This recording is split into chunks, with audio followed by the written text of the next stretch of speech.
All right, welcome everyone to this week's Liberty Libations. I'm Nick, and I'm hosting this week because Jake's in Iceland or somewhere fake like that. So, same deal as I guess last week when he wasn't here. We're gone, so we're gonna run the show the way we want to this week instead of the way he wants to. So we're gonna, sit back, grab a drink, and we're gonna have a little bit of fun for about the next 2 hours or so. With me, I've got Steven, like usual. Cheers. We have Zane, who may end up winning trivia again tonight because I wrote the questions and he's probably most familiar with the topic, just from a general knowledge perspective. And then we have Alden. Launch it. So, and he's Alden. Right. Yeah. No intro necessary there. Defending trivia champion. That's true. First time, yeah. Yeah, by the way, the doctor said I should drink fewer beers per week, so this is my one for the evening. Yeah. Yeah. One shelf. That's right. I didn't want to get up to refill either, so I went a pint cocktail as well, so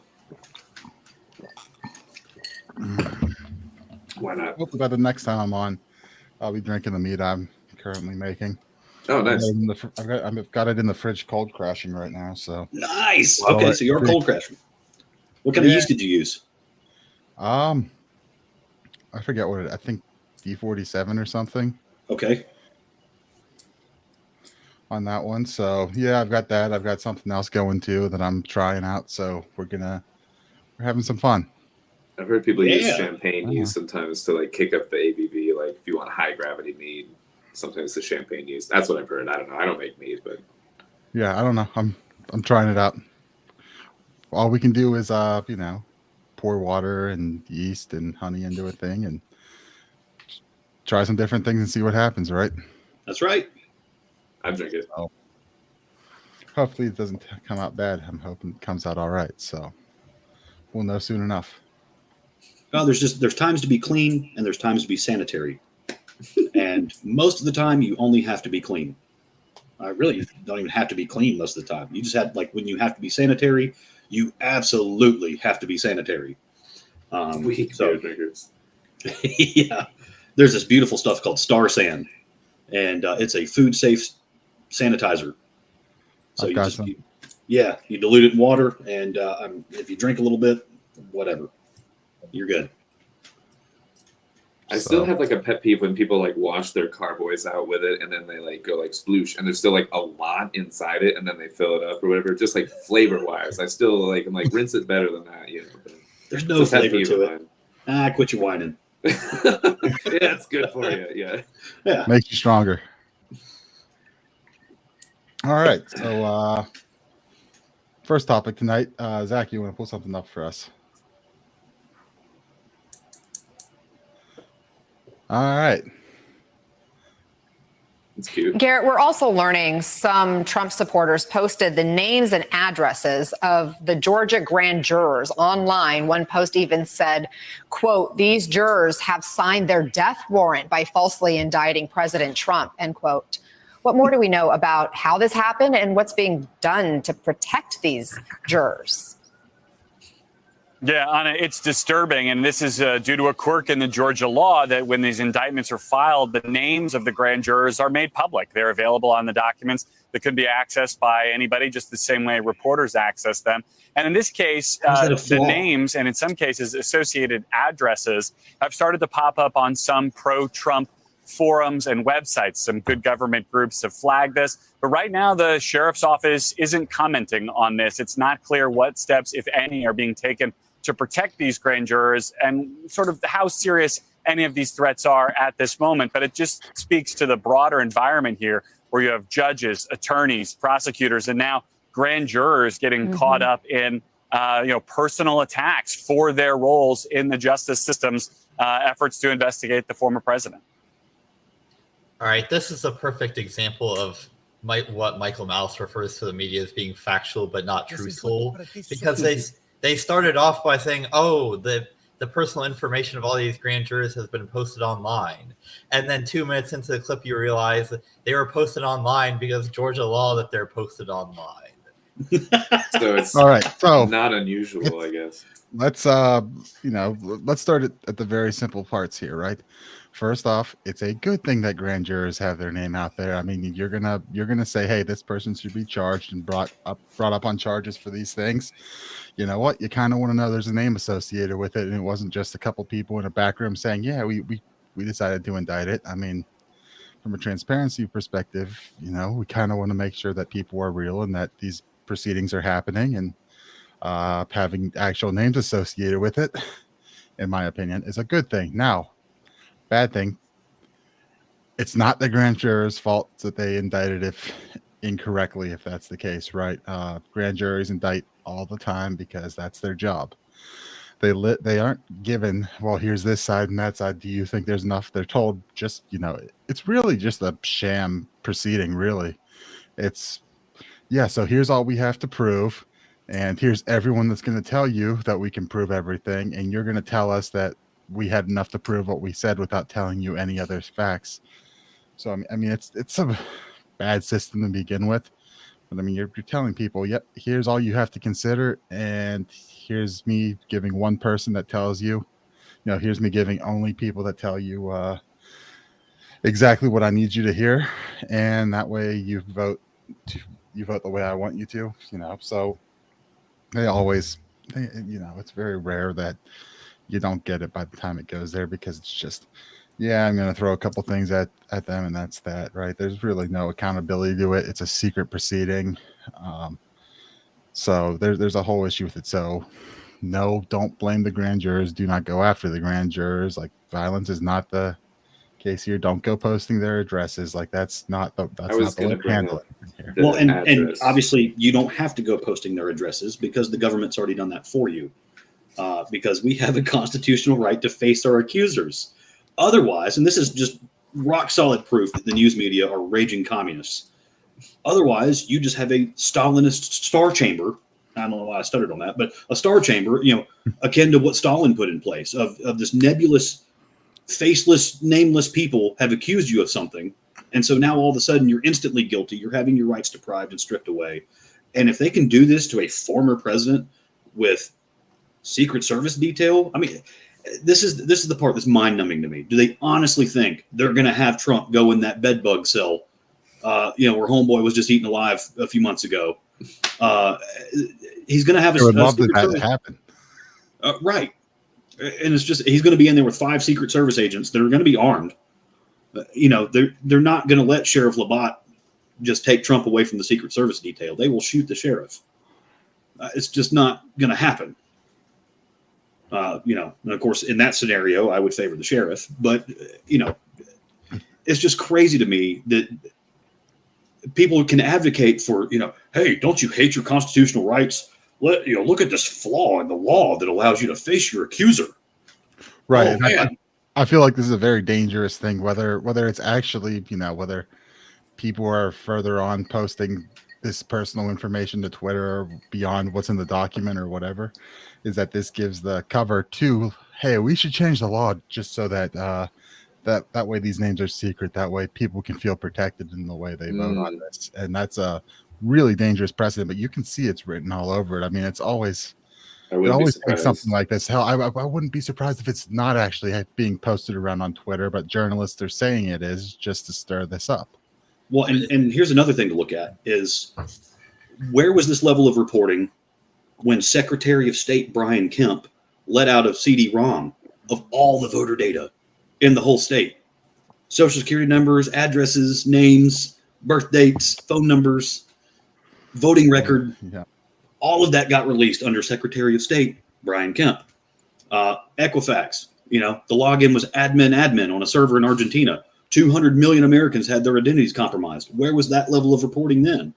Hey, well, the flaw in the law allows these people to still walk free. Why aren't they swinging from a tree right now? Yeah,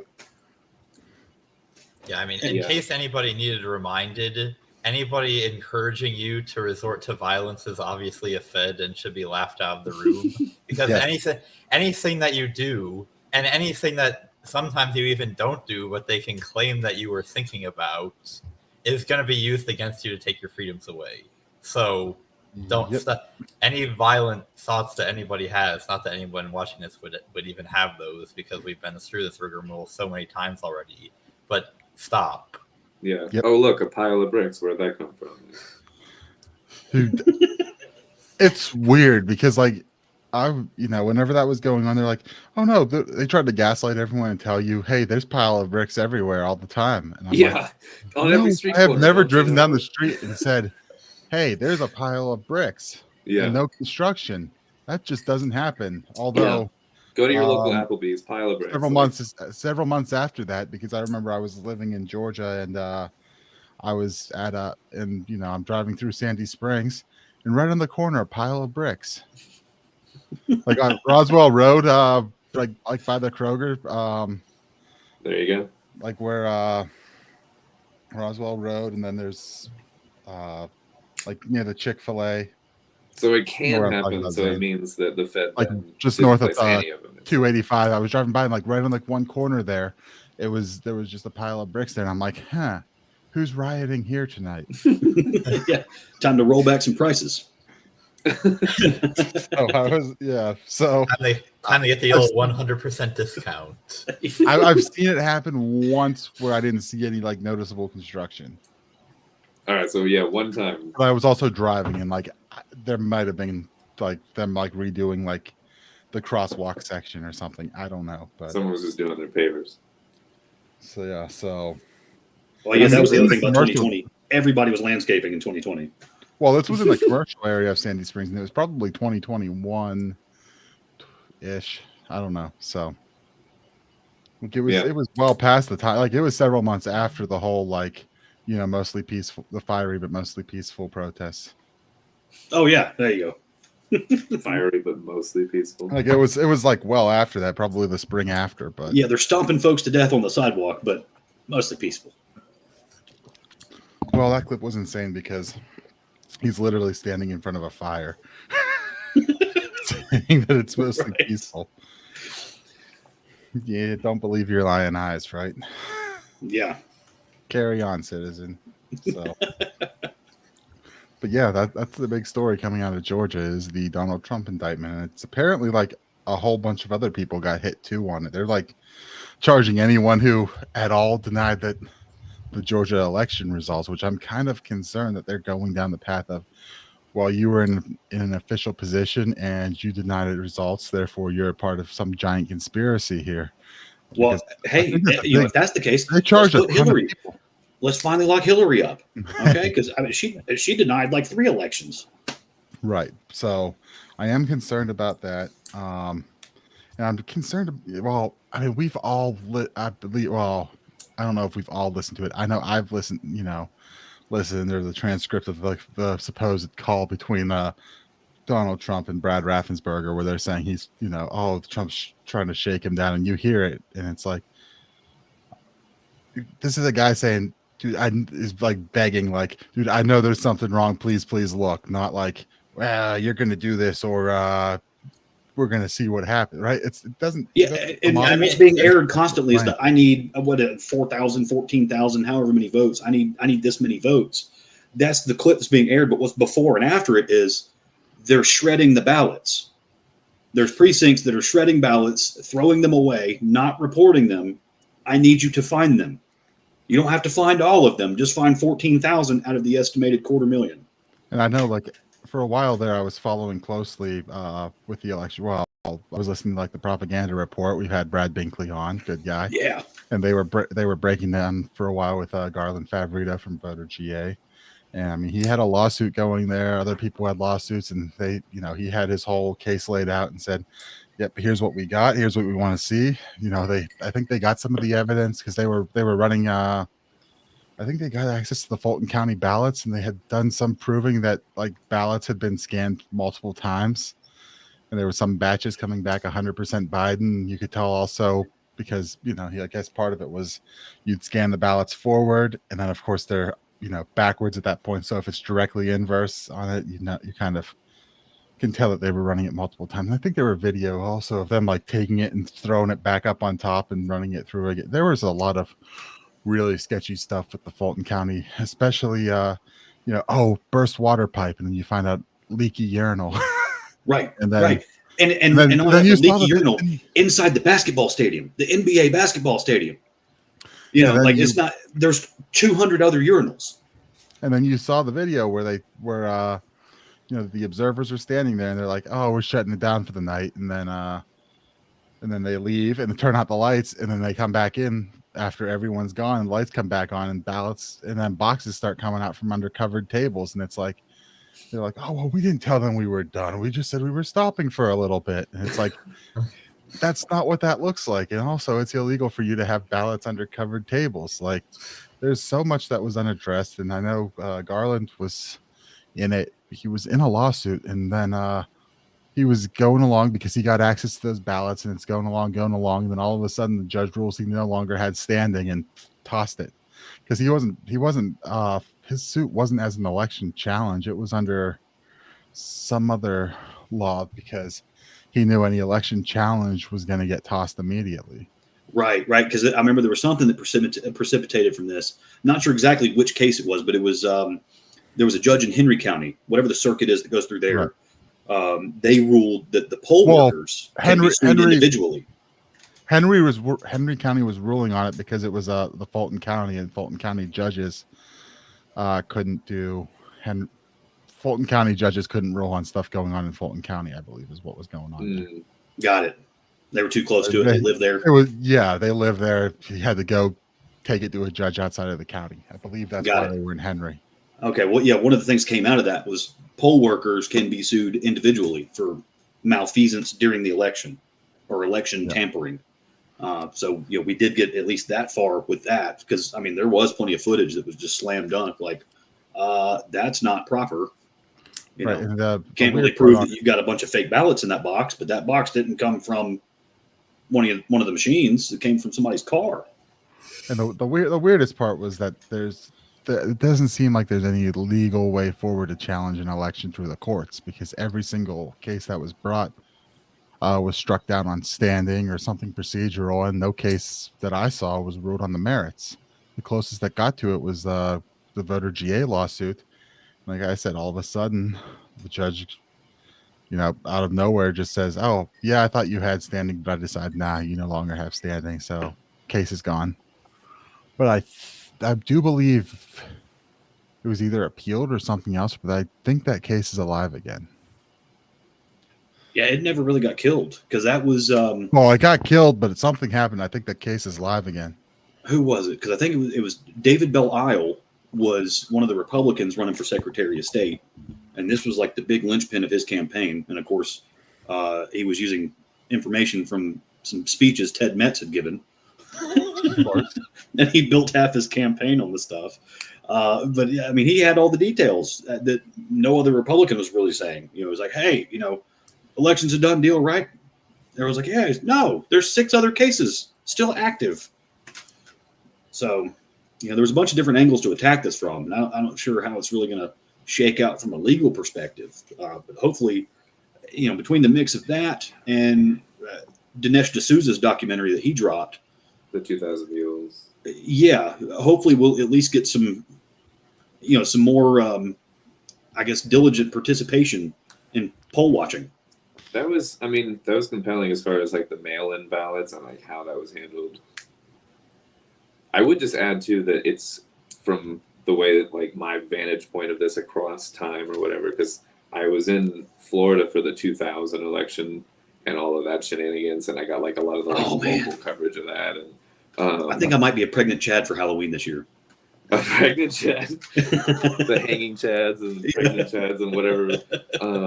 That was a mess down there, and that was more at the time in favor of the Republican Party candidate, and then most recently, of course, we've seen shenanigans more for the Democrats, which leads to my overarching argument all the time, which is that there's really no fucking difference, and there's like a systematic level thing to just pick whatever candidate makes sense to the agenda at the time or whatever. And at the time of Biden, I think it was like they needed him and his particular flavor of bullshit for when COVID was going to be there, and to do all the lockdowns and everything like that or whatever. That's like sort of my theory, but I've seen it go both ways. Like, well, and then seeing all the grift coming out of Ukraine, and you know, I think they had some loose ends they still had to button up.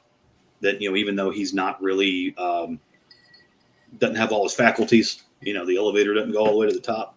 yeah, Which you know, by the way, in his first term, he's taken over a year of vacation in his first term alone. Which, you know, he's on a permanent vacation mentally, anyways. Right, Jake Sullivan's running the country. Yeah, somebody is. And we've known since 9/11, it's not the president, whoever's in there. yeah. But yeah, talking about the Florida stuff, man, there was a cool documentary I was trying to watch one time called American Blackout, and it was about, like, you know, if the power grid goes down, everybody's going to be cannibals within 2 weeks. It was a really fascinating concept to me, and I looked that up, and there's another documentary by the same name about the 2000 election, and it's talking about, you know, how Bush marginalized the black vote, you know, because he, you know, Greyhound canceled their routes that day and they couldn't bus people to the polls, and it's like, what? I don't. It was a really loose premise, but there was definitely some stuff going on, and of course, you know, back in 2000, I was like, Bush all the way, you know. Right. He didn't do anything wrong, but I'm looking at him like, I don't know, that kind of stinks. Like, there's no way he didn't know about that and just not say anything. Not saying he did it. He knew, and his brother knew, you know, Jeb in Florida at the time. And there was, like, what is it? Catherine Harris at the time was a big player in that. And just, it was a mess, man. But again, I'm not like, I just don't want us to come across as like one's like sort of like pushback from another side. Like, I'm saying like more that like the libertarian, like that third side thing of like, I've seen it happen when the machinery is like picks a candidate and they push it to go through one way or the other. And it's a lot easier when you just have two to kind of deal with to rig the system that way. I miss the good old days when you could actually use your phone. What was that saying? I guess now is a good time to add the standard disclaimer that we all think that Trump should be in prison for life for war crimes. That being said, these charges are ridiculous, and he should not go to prison on these charges. Right. Both can be true. Both are true, right? I mean, these charges are ridiculous. It's I mean, it just has the look of a political hit job, like Banana Republic. You know, the same thing they accuse Vladimir Putin imprisoning what's his name over there, right? The same thing they do with all the big bad guys. Oh, they imprison this opposition leader, and you know, just because you run it through the court system doesn't make it look any better, right? I mean, the American court system, as we all know, is a total mess where, you know, 90-something% of charges go to pleas because they just, you know, create crimes out of everything, and it's just stack charges. Oh, you jaywalked, so you're looking at 50 years, but if you take a plea, you know, we'll only give you a, you know, $50 fine, right? I mean, that's kind of how ridiculous it works. And you know, I forget whoever wrote it, but you know, there's that book out there, 3 felonies a day, right? I mean, the average person commits 3 felonies a day because there are just so many fucking laws on the books that you don't know about, and most people don't know about. But hey, if they're targeting you, you know, then they can dig up one of those. You know, right? There's no longer what is it? Is it mens rea or guilty minds, right? Where you have to like have intended to break a crime to be part of guilty. It's just, yeah, well, these words on a piece of paper say that you broke a law, and you know, we're going to say you did. So, you know, you either plead guilty or, you know, we're going to lock you up for 150 years for. Yeah, and they can turn the other way when it's their buddies, but then they will like hone in on you and say that, oh, it was your like job to know every one of the laws or whatever. And it's like, there's so many countless, just umpteen thousand laws. It's impossible for everyone to know every law. I mean, it's just ridiculous. Wait, you're saying you haven't read all over 1 million pages of the Federal Register? I study it more than the Bible. Yeah. No, I mean, Nick's right. Like, if they want to, though, they can pull up something, find something on you. And yeah, like the average of like 3 felonies a day, like it's impossible not to commit a crime. Oh, absolutely. Well, here in Georgia, there's and antiquated laws are a big part of that 3 felonies a day. There's a lot of things, you know, from the Puritan days and all that kind of stuff. Like, there's an old law here in Georgia on the books from the early 1800s that fellatio is illegal. I knew that was coming up. I knew it. Yeah, exactly. In California, you can't shoot a whale with an automatic weapon from a truck. I think that How one often of those does that two is happen? much more frequent than the other. Yeah, well, yeah, exactly. Yeah. But I was like, I thought this was America. That's why I would go on clearly Highway more 1. People are shooting whales. Yeah. Exactly. I'm not Jake, so I don't have control to put comments up on screen. So you're gonna have to do that. Sorry. He's throwing a few up. Yeah, Well, I know. I just I want to threw the make last one up. You want Grumpy's up there? Can you? Yeah, Grumpy's got a good one. Can you throw it up? Because I don't know. If Yeah. I can. They I may don't know come if I up. can or not. Yeah. That's right. Grumpy's Yeah. got a Oh, yeah, good wait. one. Oh yeah, Jake said to remember to read the comments out for our audio listeners. So Grumpy Gnome says the police don't have to know any of the laws; they make most of them up. Yeah, Which I've is seen true. him do it. Well, it's like I do go down like that rabbit hole on YouTube watching some of these cop videos.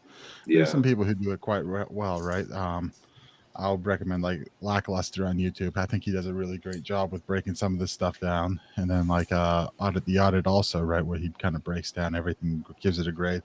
And some of the stuff you just see is just so blatantly insane. Like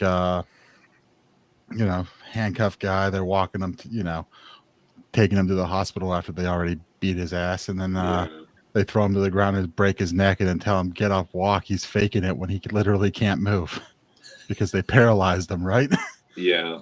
Well, and some of this stuff too, of course, having law enforcement in the family, some of the stuff that was coming out throughout the 80s, early 90s, mid 90s in particular, that was the advent of your, designer party drugs. So you had a lot of meth on the streets, a lot of X, angel dust was getting popular some places. And so you have people hopped up on 4 different kinds of God knows what.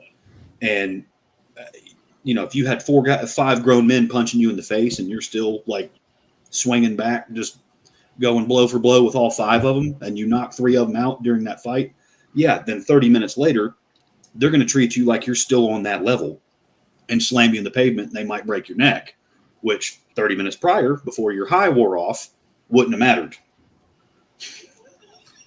Right. So it's like what do you do at that point? How do you train for that? I mean, you're supposed to do, how do you isolate that? So, there are those cases for the ones that really care about their job.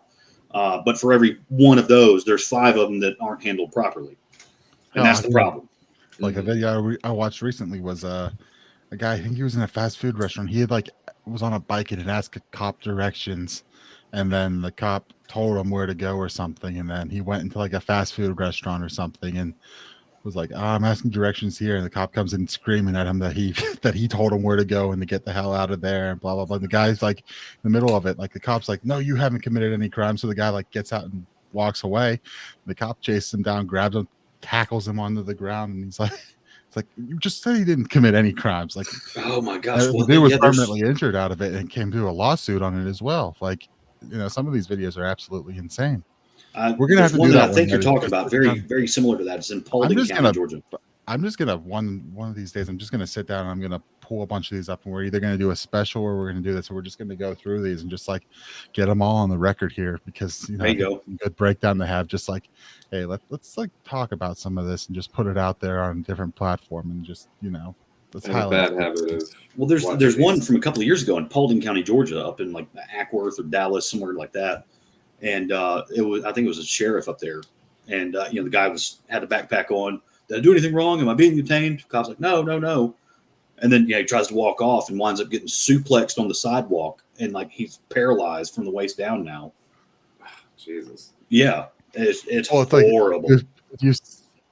Like you see, it's always crazy. Like whenever you see, especially like the inland border patrol checkpoints out in like Texas, California, places like that, they like you pull up and they're like,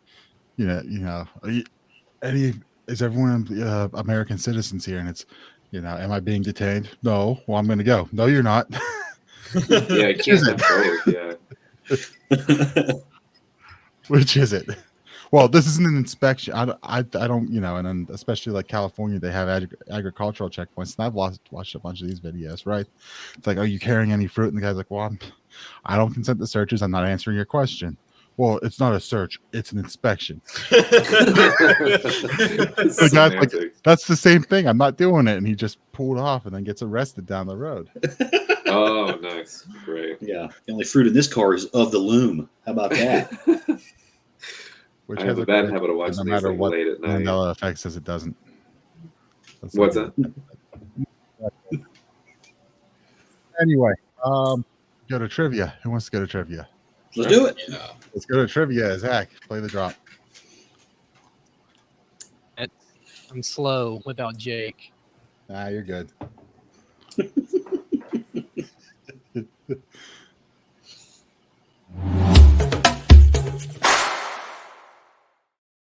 There we go. All right. Welcome to the Libations Trivia, where we see who knows the most about stuff.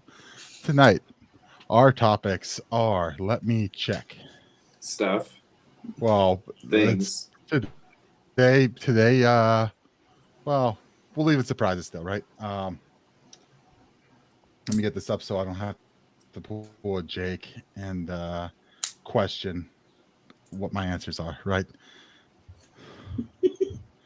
I believe those were produce inspections in California. There we go. Well, I would definitely have a tube steak to show them.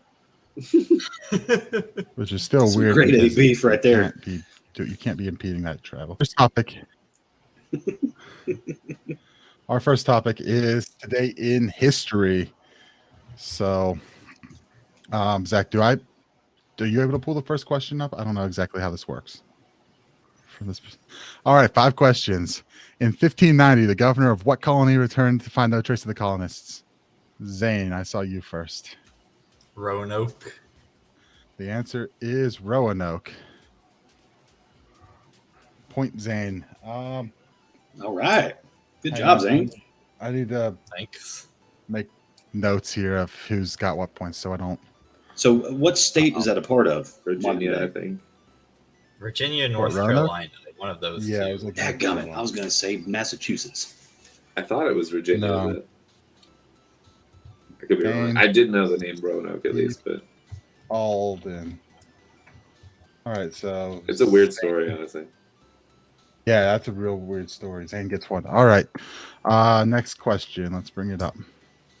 In 1945, what country was divided into north and south along the 38th parallel? Zane was first again. Korea. The answer is Korea. All right. And to make a note, these are all from today. Like these are all today things. So, Oh, cool. so it's not like this week. This is all. So, it was August 17th, 1945. Yes. Okay. So to go there, I didn't play. I found enough good stuff for today. All right, Zach, let's go to the next question. In 1998, President Bill Clinton admitted he had an improper physical relationship and that he misled people about the relationship with what White House intern? Alden, I saw you first. Monica Lewinsky. The answer is Monica Lewinsky. All right, moving on. In 1979, what British comedy movie starring Graham Chapman, John Cleese, and Terry Gilliam opened in U.S. theaters? Zane. Life of Brian. It was Life of Brian. Oh, you even got it right. I saw that Yeah. recently again. I love both of those movies. Man. That Oh, is yeah. a good movie. The people of Judea's All front. In 1960, We're not seeing the- moving on. What African nation gained its independence from the French? Zane, I saw you first. Algeria. No. I think I saw Steve second. Gambia. No. Okay, so I never say it right, but Niger or Niger? Incorrect. I thought, okay, because I was like, I think that was a question last time on another day in history. But Steve, what do you got? Ghana. No. Ah, Zane? Tunisia. No. I'll go one more time. Zimbabwe. No. Man, I'll we're just going to give- name every. Yeah, I will give everyone one more chance before we call it. Okay. Steve? Ivory Coast. No. Zane? I'll stay in North Africa and say Libya. No. Congo. Alden? Congo? No. The answer is Gabon. Oh, Never would have said that. Now, people were close given the G's, and especially Steve gave the GA with Ghana. But Well, did it's a anyone in the GH, audience actually. get that one? Or well, it's I didn't still know that. the same way, right? So, but yeah, Gabon, a country no one really thinks about because I don't know anything about it, but it I gained its don't. independence on this day, and we should think about that. what's Well, their? hey, happy Independence Day, Gabon. Yep. Can we keep that? Florida? So, all right. So, the result of that round is Zane gets 4, and everyone else is at 0. There we go. So, round 2 is worth what, 2 points apiece? Wait, Is that what we normally I do? think Alden got one of those. I thought I got something. Yeah, I think I've got. They got Alden Alden got Monica Lewinsky. Yeah, that's right. Yeah, That's right. I forgot to give Alden a point for that. I couldn't we go. remember what I To got. be honest, right, that's but why I we're got doing something. this. This is the first time I'm doing this. We're on the And, honor system, I guess. I don't know. Yeah, I can't click on a comment, but Grumpy, I have no idea if it's still a country or not. But Yeah, it is. is it still a country? Yeah. So then, does Zane have 3 then? Because where's there 5? Yeah, I've Zane got has questions? 3. Alden has 1. I Okay, completely forgot. I just assumed Zane gets everything. All right. Next question. Not, That's fair. not a bad assumption. It's a safe assumption. statistically, So these are worth 2 each, and the topic is Yinsno, Pittsburgh, and that. All right. So this is going to be a fun one because it's fun because I made it all up without having to look, without having to, Yins. Is that what y'all say instead of y'all? Yeah, it's Yins up here. Okay. Yins, yeah, it's a Pittsburgh thing. So yeah, Yinsno, Pittsburgh, and that. So All right. 10 Uh, questions about George Pickens, I hope. unfortunately, no. All right, Zach. Let's bring up question 1. Downtown Pittsburgh is known for its 3 rivers. Name 2 of the 3. Zane. I think I can get all 3. It's the Ohio, the Allegheny, and the Monongahela. That is correct. dang. Ooh, I knew Allegheny. I've written a trivia question where this was the answer, which is how Oh wow. Well, but I know you've also been through this area and have ties to Ohio or something in Maryland or whatever. So I was concerned that this was going to be like too much in your wheelhouse, but I went with it anyway. I only knew I know, Ohio. on the drive home today from work, I regretted, like, since Jake's not here, not doing Iceland trivia in honor of him, but I thought about it too late. So, Every guess I had would have been Bjork. I would. oh, that's yeah, I about don't know right. if I'd be able to You know, pronounce any. What sound does a dog make in Iceland? Bjork. Nice. All right, Zach, next question. Before the city of Pittsburgh, Fort Pitt stood at the intersection of 3 rivers. What was the name of the French fort that preceded it? Steve? Allegheny. No. It's a good Nice try, guess. though. Zane? Fort Wee Wee Baguette. No.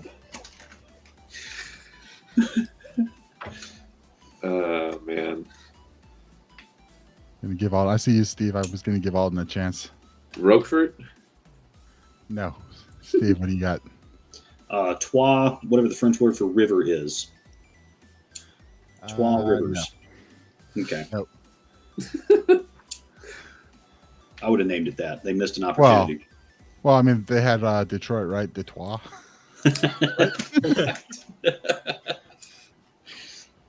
So, Zane, Alden. I got nothing. Yeah. Fort Roethlisberger? I don't know. Yeah, finally. All right. The answer is actually Fort Duquesne. That's what I said. If you look, yeah, if you look, you can see the outline of the old fort there, and then the much larger Fort Pitt outline in that picture. Anyway, Grumpy says, "Fort, I surrender." Yeah, basically, that is what kind of happened. But that was also from the time when the French did not do that. Well, in North America, they did. They burnt down the White House just a few years after that. The British did? did. I thought the Are you French did talking that. about the War of 1812? Yeah. Was the British. That was The Okay. British burned. Yeah. Well, hey, Yeah. The the British French need already to get on took their game then. Yeah. No. All right. Zach, question 3, if you don't mind. Yeah, Fort Duquesne. That is not how I would have pronounced that. So, Hey, what small town east of Pittsburgh is the birthplace of both Fred Rogers and Arnold Palmer? Steve. I beat Zane. Philadelphia. small town. Small town. Small town. Swing and a miss on that one. Alden. Butts. No. Zane, you got an answer?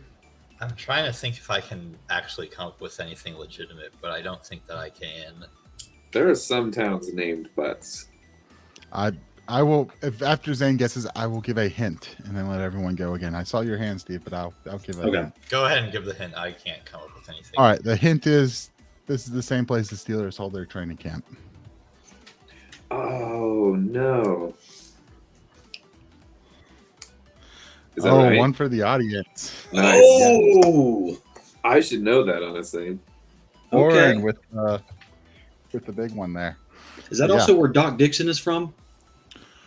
No, he lives down in Georgia, but I don't know where he's from. But I know I think he works at Kennywood, which is the He's local- from some rat hole nowhere in Pennsylvania. It's part of his bit. I'd have to look up and see exactly where he's from. Okay. No, I know he's up here a lot, but I don't know he's in the Pittsburgh area a lot. But I know Yeah. Kennywood work, but I don't know exactly where. Okay. Audience on the Next. board. Question. What company, originally known for glass but more recently paint, is the iconic glass castle skyscraper named after? Zane. Sherwin-Williams. No.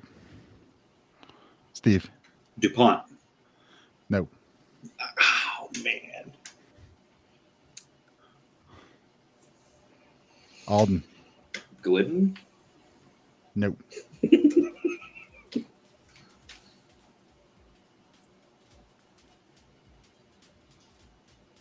Can I double up or do we? Alden. Well, everyone else won, so yeah. In round 2, this is your first. All right. Bear? No. Just trying to name paint things now. I don't know. Right. Zane. Medicoat. No. Fun The fact: my glass sister thing also is works tripping for me this up. company. Is What what? doesn't? My sister also works for this company. Oh.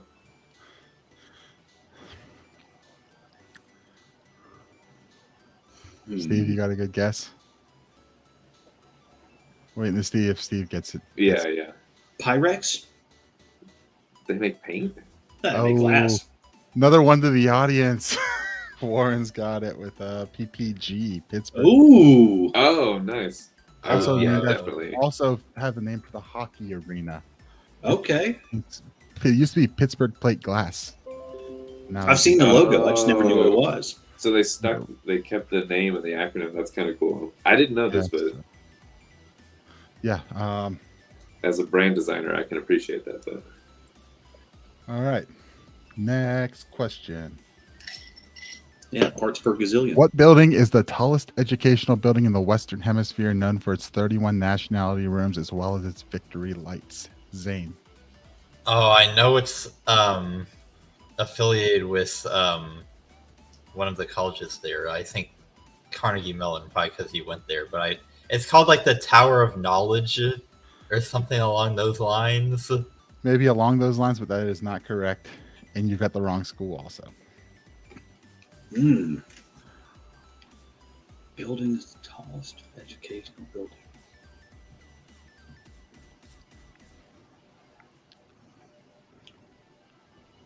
I've heard of this with the different rooms thing.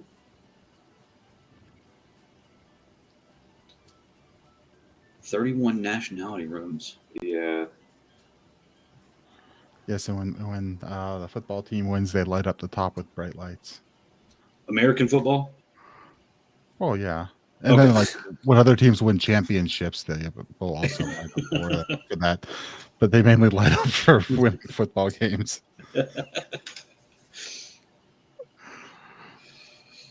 Oh, it's This also is- known to host nests of peregrine falcons up on the ledges.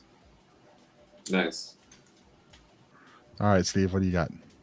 Falcon Tower. Nope. Anyone else have a good answer? I can I go Zane? again? Sure, yeah. It's like the Tower of Learning. You're close, but you're still not there.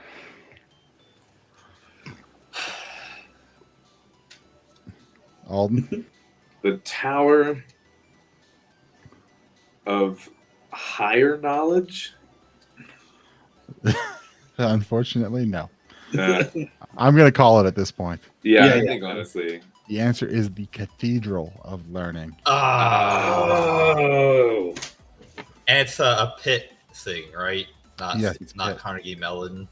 Right. It's across the street from some Carnegie Mellon buildings. Like they kind of overlap on some of the streets in that area.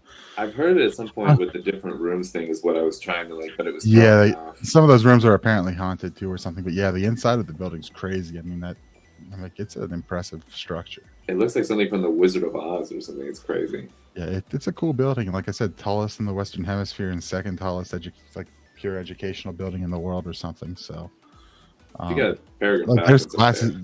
there's like classes in that offices. Like I've been in it a couple times, but yeah, all right. Next question, number 6. What labor action at a Carnegie steel facility turned into a battle between steelworkers and Pinkerton agents? Zane, A strike. which one? Mm. You're wanting me to actually give the. I want the Yeah. name. It's in the history books. At least every history book I ever was. Homestead. It was Homestead. Dang. Wow. Nice. Well done, Zane.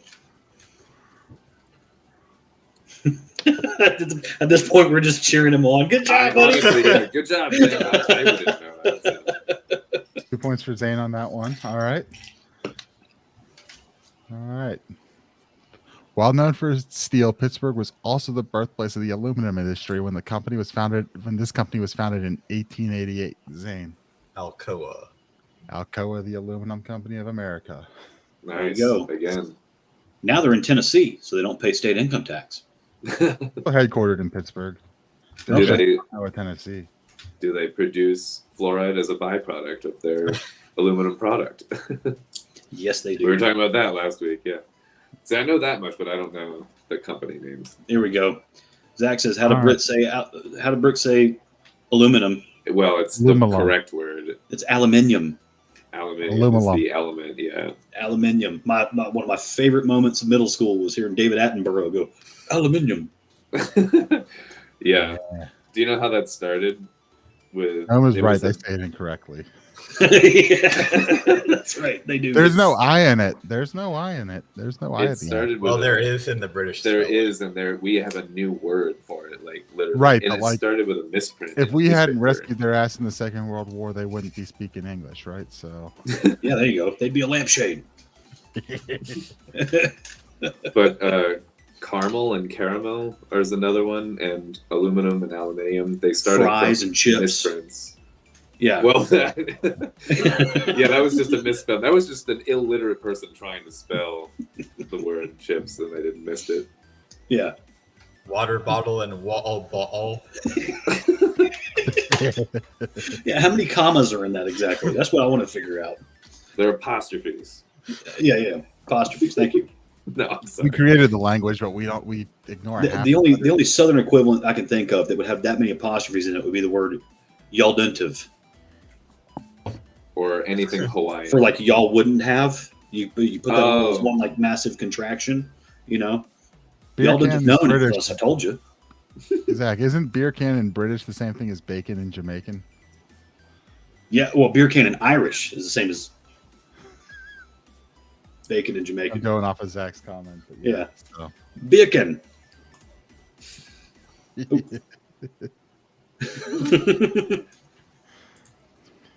Uh-oh. I'm trying to hide it. Sorry. We're fighting. All right, We're let's move on to the next question. What is the name of the westernmost ridge of the Allegheny Mountains running from southern Indiana County to Morgantown, West Virginia, and is a well-known paranormal hotspot, including events such as the 1965 Kecksburg UFO incident? Steve. Is that the Adirondacks? No, it's No. not. Yep.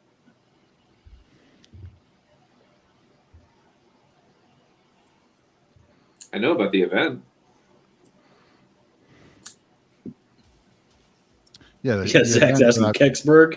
How? Yeah, the memes write themselves now, right? Kecksburg. Are you serious? Do, right? If that's it, I mean, they kind of do, right? But that's not the name of the ridge. But I'm saying Kecksburg is on the ridge, and the UFO incident's a famous thing. But yeah, there's good news to that. Oh yeah, meme magic is totally real. I've got nothing. yeah, I don't know. What's ridge that? Unless it's just the Kecksburg Ridge or something. Steve, you giving up, or you got anything? I don't know. It's the Chestnut. Chestnut Ridge. Yes, if you go on YouTube, you can find a really bad documentary about all the crazy stuff on it. Yeah, but the UFO looks like an acorn, so this is confusing. Right. Yeah. I don't make the rules here. I'm just telling you what goes on, right? Well, it's in Kecksburg, so it was really a frog. Right. It was a frog pilot. A frog pilot. That's right. And Baron Trump trying to warn us about the future. Yeah, from the past, right? I mean, because it came down to Nazi time travel. The Nazi bell. I don't know. There's all kinds of weird stuff that people speculate on it, but all I know is people say some bell-shaped object fell out of the sky, and then the military rolled in, grabbed it all, and disappeared with it. Yeah. Wow. So it's a strange little incident. Not super well known, but well enough known. For anyone that's like into like UFO stuff, it's like well known. Yeah. Well, I do consider myself an ancient astronaut theorist, and I'm surprised I didn't know about that one. Mm. Got to brush up on my William Shatner documentaries. That speaks to how many incidents there are, like nationwide or worldwide. Honestly, is that you can look into it a lot and miss some. Man, there's a bunch of stories about it. Steve, does being an ancient astronaut theorist just mean that you've watched the History Channel once? Yes, it does. The acronym too almost is a little too close to ass, like ancient astronaut theorist. But yeah, I would love. It's actually like a life dream to have that moniker on the screen while I'm saying something. I just stumbled out of the bar. I'm like 9 beers deep. And I'm like, listen, this is what's going on. You need to have the hair like the guy. Like they're trying to turn the friggin' frogs gay. Ancient astronaut theorist. Did you see Zach just change your headline? Yes, there we go. Except for AAS. Yeah. Well, the reason why I pulled you over today is to inspect the meat in your vehicle. So, Zach, let's go to question number 9. What is the name of architect Frank Lloyd Wright's most famous house built originally for the Kaufman family in the Laurel Highlands region of southwestern Pennsylvania? Zane, I saw your hand. Damn it. Falling Water. Falling Water is the answer. It's like my favorite architect. I'm impressed you have a favorite architect. Yeah. I can name one, and it's just because I read about some place in Spain that he designed and he just passed away, and like they did a the thing with the homage plants to all him. over it or whatever. Yeah. I mean, That's it's an cool, interesting. too. It's an interesting place. Cantilever. I never really You got go the there, appeal of it. I don't know, but you go there, they tell you cantilevers a lot. It's reinforced concrete and cantilevers. Mhm. So It's a suspended ledge, like There you go. Are the cantilevers made of aluminium? reinforced concrete. So Dang it. I tried to do the thing where I try to do what Zane does, where it, like you just like the question starts and you just raise your hand, you know? I've done And that. then figure it I out did by that the end, earlier, and like- it just backfired. Because I know the image, so like when I saw the image, I was like, whatever the answer is, whether it's Frank Lloyd Wright or Falling Water or whatever, like I'll figure it out. And then I still apparently didn't even get there. I don't know. I want to see the All right. replay footage on that one. I saw Zane's hand go up. That's all I can say. And you could be on a delay, but like maybe that's what it is. Zane's like lag switching you guys, and he's just hopping in there. I don't know. All right, Zach, Internet diff. question 10 here. This tax protest by farmers in Western Pennsylvania ended when President George Washington sent the army and multiple state militias to put it down. I saw Zane on it. This is a rebellion whose flag I actually currently have displayed on my balcony. This is the Whiskey Rebellion. This is the Whiskey Rebellion. Sounds tasty. Yeah, it's a good one. I think I actually they, remember that name. feathered some tax collectors. They did a whole bunch. Yeah, you can see in the picture they tarred and feathered some. Which Zane, what was it? Was it 2%? What? The Oh, tax. the tax? Yeah, I don't know. I believe it was single digits. It was below 5. What I'm sure of that. So just pay attention to that. I don't know if you saw the the crappy TV show a few years ago, Sleepy Hollow. They did this whole the myth of Ichabod Crane and that whole thing, but it was like modern day Boston and like a colonial soldier that fought with the Hessians and General Washington. He was like resurrected somehow because he's tied to the headless horseman or something like that. So it was like a colonial guy in modern day times, and he goes to Starbucks and he's reading the receipt, and he was like 9.5% for coffee. You realize we rebelled over 2 for whiskey. What are you doing? What have we left to you? Well, it's like 2% tea. I can't remember what the whiskey tax was, but there was a tax, and it pissed everyone off in Western Pennsylvania. And they said, "Ain't happening." And they tarred and feathered the tax. I think they killed some tax collectors too. I don't know. It got a little insane. But In Washington State, it's like 28 or some crazy number now. It's insane. Pennsylvania still has a tax called the Johnstown flood tax on alcohol. Like they tax us for a flood that happened like 100 years ago. No, that one makes total sense to me. Wow. That's fine. At one point, they decided, we're just going to make this permanent. We're going to keep calling it the Johnstown flood tax, and we're going to tax the alcohol. Also, all the liquor in Pennsylvania is sold out of state-owned stores, except like if it's bought directly from a distillery. So so like it's extremely like commie centric here. There you go. So a standard bottle of Blanton's up there is like $300.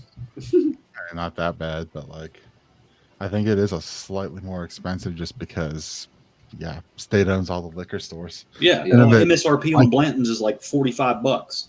I get it all day down here in Georgia for $50. I've got people in Birmingham, Alabama that are like, "Bro, I'll pay you $200 and meet you halfway." What? It's crazy. Like there's the alcohol laws here are crazy, right? Because grocery stores can't sell cases of beer. Actually, grocery stores can't sell beer, right? So God. And gas stations can't sell beer either, right? So the only place you can get a case is from the beer distributor, right? And then is it that size you're saying specifically? You can't buy a case of beer? A case. Okay. Right? You can't do a case. Now, the grocery stores, if they serve food there, they call themselves a restaurant in that section, and they sell 6-packs and smaller stuff. And the gas stations that sell food call themselves restaurants so that they can sell beer out of the gas station, because that's been a thing that's happened more recently. But for a while, it was like only bars could sell 6-packs, and only distributors could sell cases, and only the state could sell liquor and wine. Oh my God. Like wineries and distilleries, they're allowed to sell their own stuff. And like one other, I think distilleries get 2 licenses to sell. And you are not selling me on this state.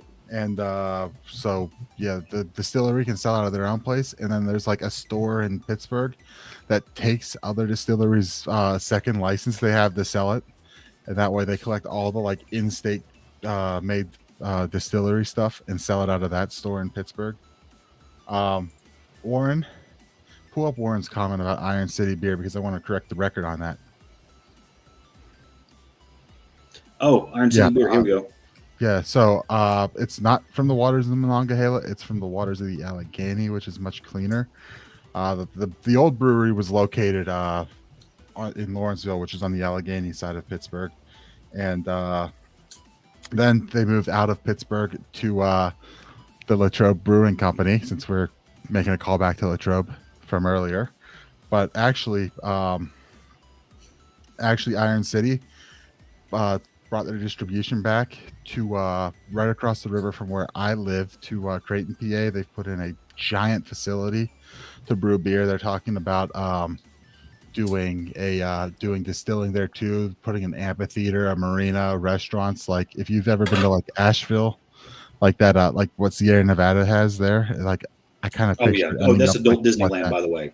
Like, oh my gosh, have you ever been there? to the No. Sierra Nevada? Yeah. Yeah. That's Oh, why they've got like was it 5 miles of natural walking trails? They've got these organic gardens you can walk through, and my favorite at the time was these child pens. So What? yeah, it was play pens and sand pits and swing sets and all kind of like stuff for kids to play on. You can put your kid right there, post up on a fence post, sip your beer, watch your kid play with other kids, and then the amphitheater is within view and earshot. And so the live music, you're still a part of it. Your kid's playing, your kid's happy. Everybody had some food that's mediocre, but great presentation. At first, I pictured you like on the Jungle Gym drunk, which was funny, but now I get it. I did that, and it was weird when the kids got in there, so I had to. Yeah. They frown upon that, right? But, actually Iron City's I think they're back to I don't know if they're completely brewing that facility, but like I said, it's literally like right across the river from where I live. It's a sweet looking facility, and in a callback, it used to be a PPG glass facility. And they repurposed it into a brewery, and yeah, like I said, it's turning into a giant brewery, like with very little paint in the beer. Right. So it's actually like I said, sanitary paint. It kind of reminds me like what they had at Sierra Nevada, just like brewery, museum, like probably restaurant, like some giant thing that just up in this part. So it's actually kind of interesting there, and they're doing some Iron City, and proper pronunciation Iron City, right? Iron City. That made me want another beer, Steven. They've done some weird stuff, like the local iced tea that everyone drinks, Turner's. They did a Iron City beer brewed with Turner's iced tea thing. It was weird. I didn't like it too much. I've always been a Tetley man myself. What's Tetley? I don't know where they're from. It's a tea. Oh, I was gonna say, shouldn't they drink Palmer's if Arnold Palmer was born out of the city? But Zach, pull up your comment. Yeah, PBG has a lot of contracts for aircraft. That was Grumpy Gnome. He was asking if PPG does or says they use PPG sealant on aircraft. Yeah. So yeah. Zach asks, how do yin say crick? it's correct, right? Yeah. It's a babbling brook. Get it right, y'all. So I think that answers the question.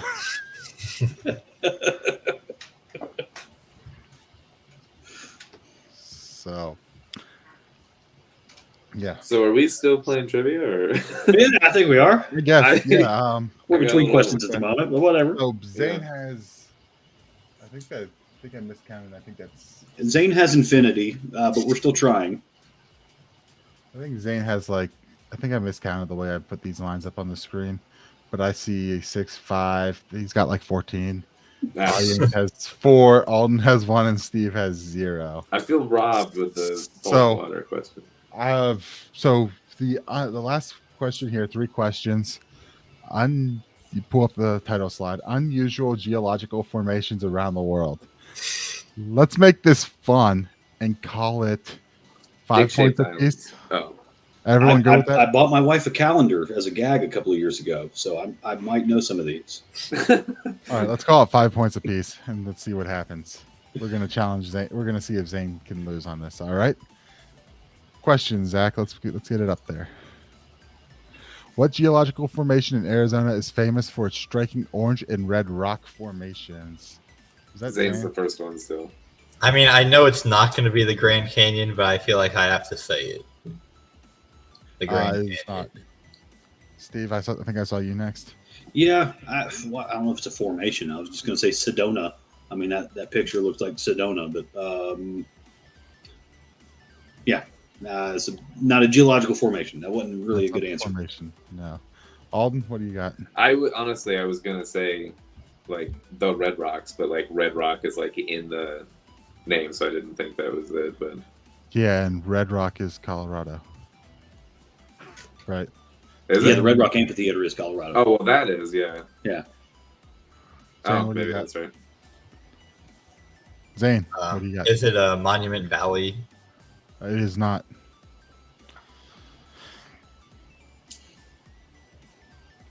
I know Stan Marsh's dad studies this in South Park because he's a fluvial geomorphologist. Nice. Uh, I love the episodes You where want- the whole town looks to him because he's like the only scientist in the town. that is not the answer either. Trump That's Valley. it. We got it. I mean, I kind of want to give Trump credit for that just for shits and giggles. I'm guessing no one's got it. The answer is Antelope Canyon. Mm-mm. Antelope Canyon. Okay. I don't know. All right, next question. Which oceanic rock formation found off the coast of Northern Ireland is known for its distinct polygonal columns? I saw Alden first. So I know the type of rock. I don't know. Is this like one specific area? It's got a specific name. Okay, And Then I don't know. another It's- type of rock you've got too. it's basalt rock or whatever. Right. But I don't know. Yeah, it's got a specific name. Zane, I saw your hand go up. I think it's Giant Staircase. You're close. Oh shoot! I know what it is now, but I I'm can't. going to give Steven a chance. Oh. Stairway to Heaven? No. Zane, It's Giant's Causeway. it's Giant's Cause. Mm, Okay. nice. Yeah, you're a little slow on that, Mr. Chair.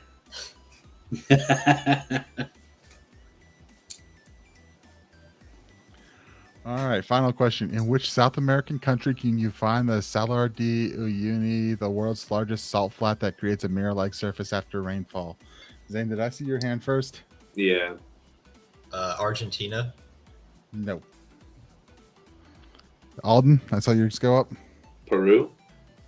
No.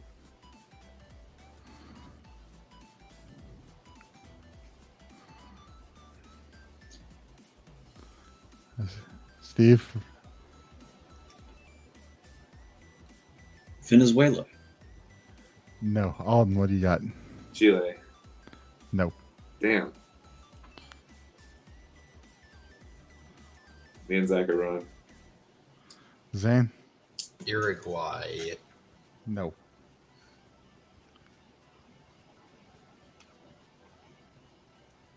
Dang, man. Alden, Paraguay? nope. I think we're running The out other of Guay? Stop Yeah, it. me and Zach are in step here. Like, Zane. Bolivia. The answer is Bolivia. is it really? Wow. I thought it was further south. Which they had hyperinflation in the 80s. Bolivia. Yeah, it was like It's all the cocaine. 1,200%. Okay. They were printing cocaine. There's no tiebreaker because we got two because everyone did. But who wants to do it just for fun? Sure. Yeah, let's If do it. someone gets it exactly dead on, they win. All right. What? Sweet.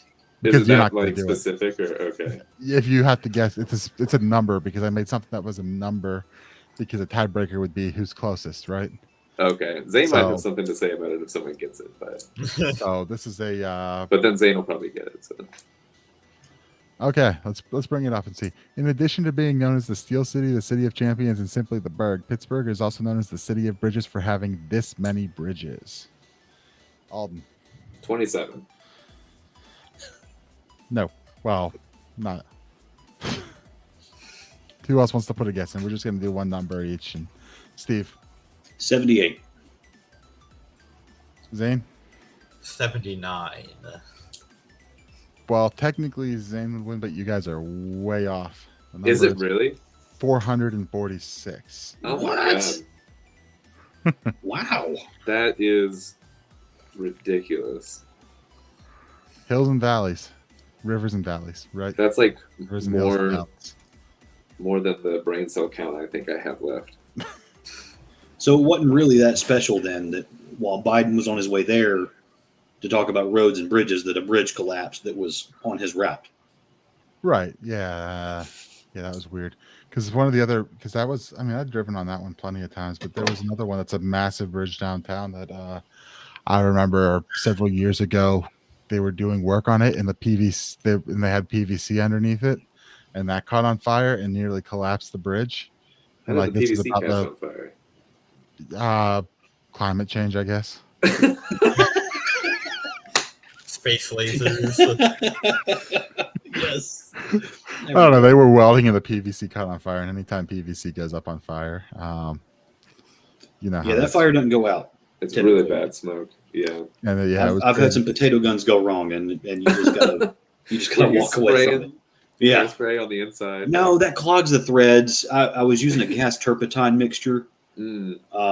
and actually had some solder in the threads of the PVC. Just a little bit of solder, just enough so that way it wouldn't melt the threads when you had some blowback. Right. But it gave just enough force, and the half-inch tube was just enough to ram a line inside of it, and that thing went to the next zip code, brother. That was amazing. Those are fun, man. I haven't done anything Yeah. in a while. pull up Warren's comment.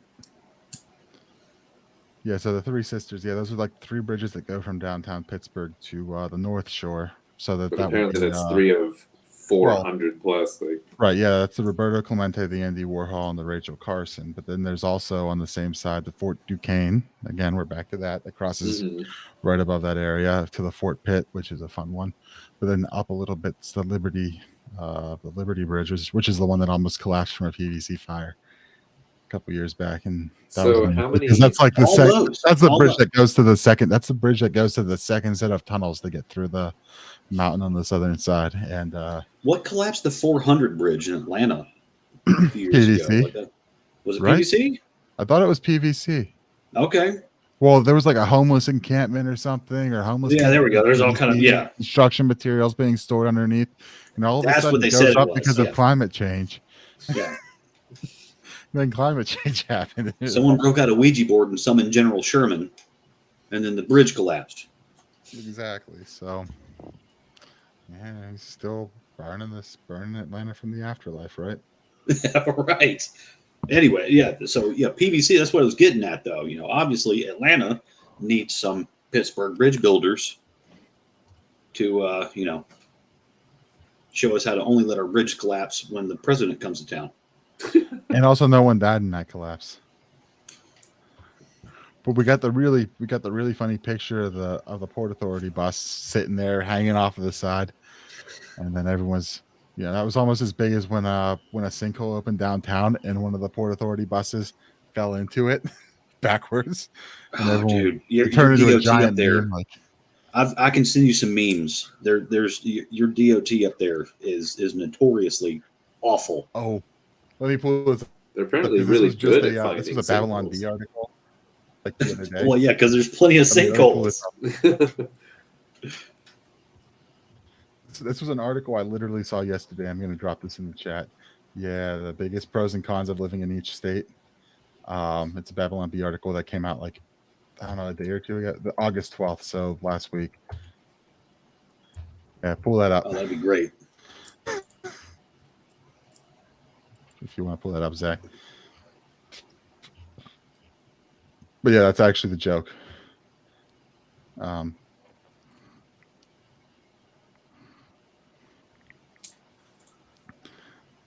Yeah, scroll down to Pennsylvania real quick, and then we'll run through this list because there's some good ones. Georgia, Chick-fil-A, everywhere you look, you can't help but see steak and potatoes. Amen. This is great. Oh. Michigan, everything that's not Detroit, Detroit. Montana, let's stick on to Jake. Montana, there's nothing but wide open land. Con, no, seriously, there's nothing but wide open land. New Hampshire, the slogan is "Live free or die," a libertarian philosophy. Con, the slogan has attracted many libertarians. Ohio, it's not Michigan. Con, it's Ohio. Nice. There we go. Pennsylvania, pro, you can live in an uppity city or in the backwoods with the Amish. Con, PennDOT. Note, we Yep. have no clue what this means, but our B writer from Pennsylvania said locals will find this hilarious. If you locals don't like it, please let us know and he will be sacked. And I'm gonna say no. That made me laugh when I saw it because they are. Dude, we've done some surveys before for telecom, and we just had to verify what the width of the right of way was in a certain area. Okay, so I called the county. I said, hey, just want to verify what the width of the right of way is. All the records in the area just say to the road or along the road. Doesn't tell me how far out of the center line of the road is the right of way. 20 minutes later, I get a call from somebody from PennDOT.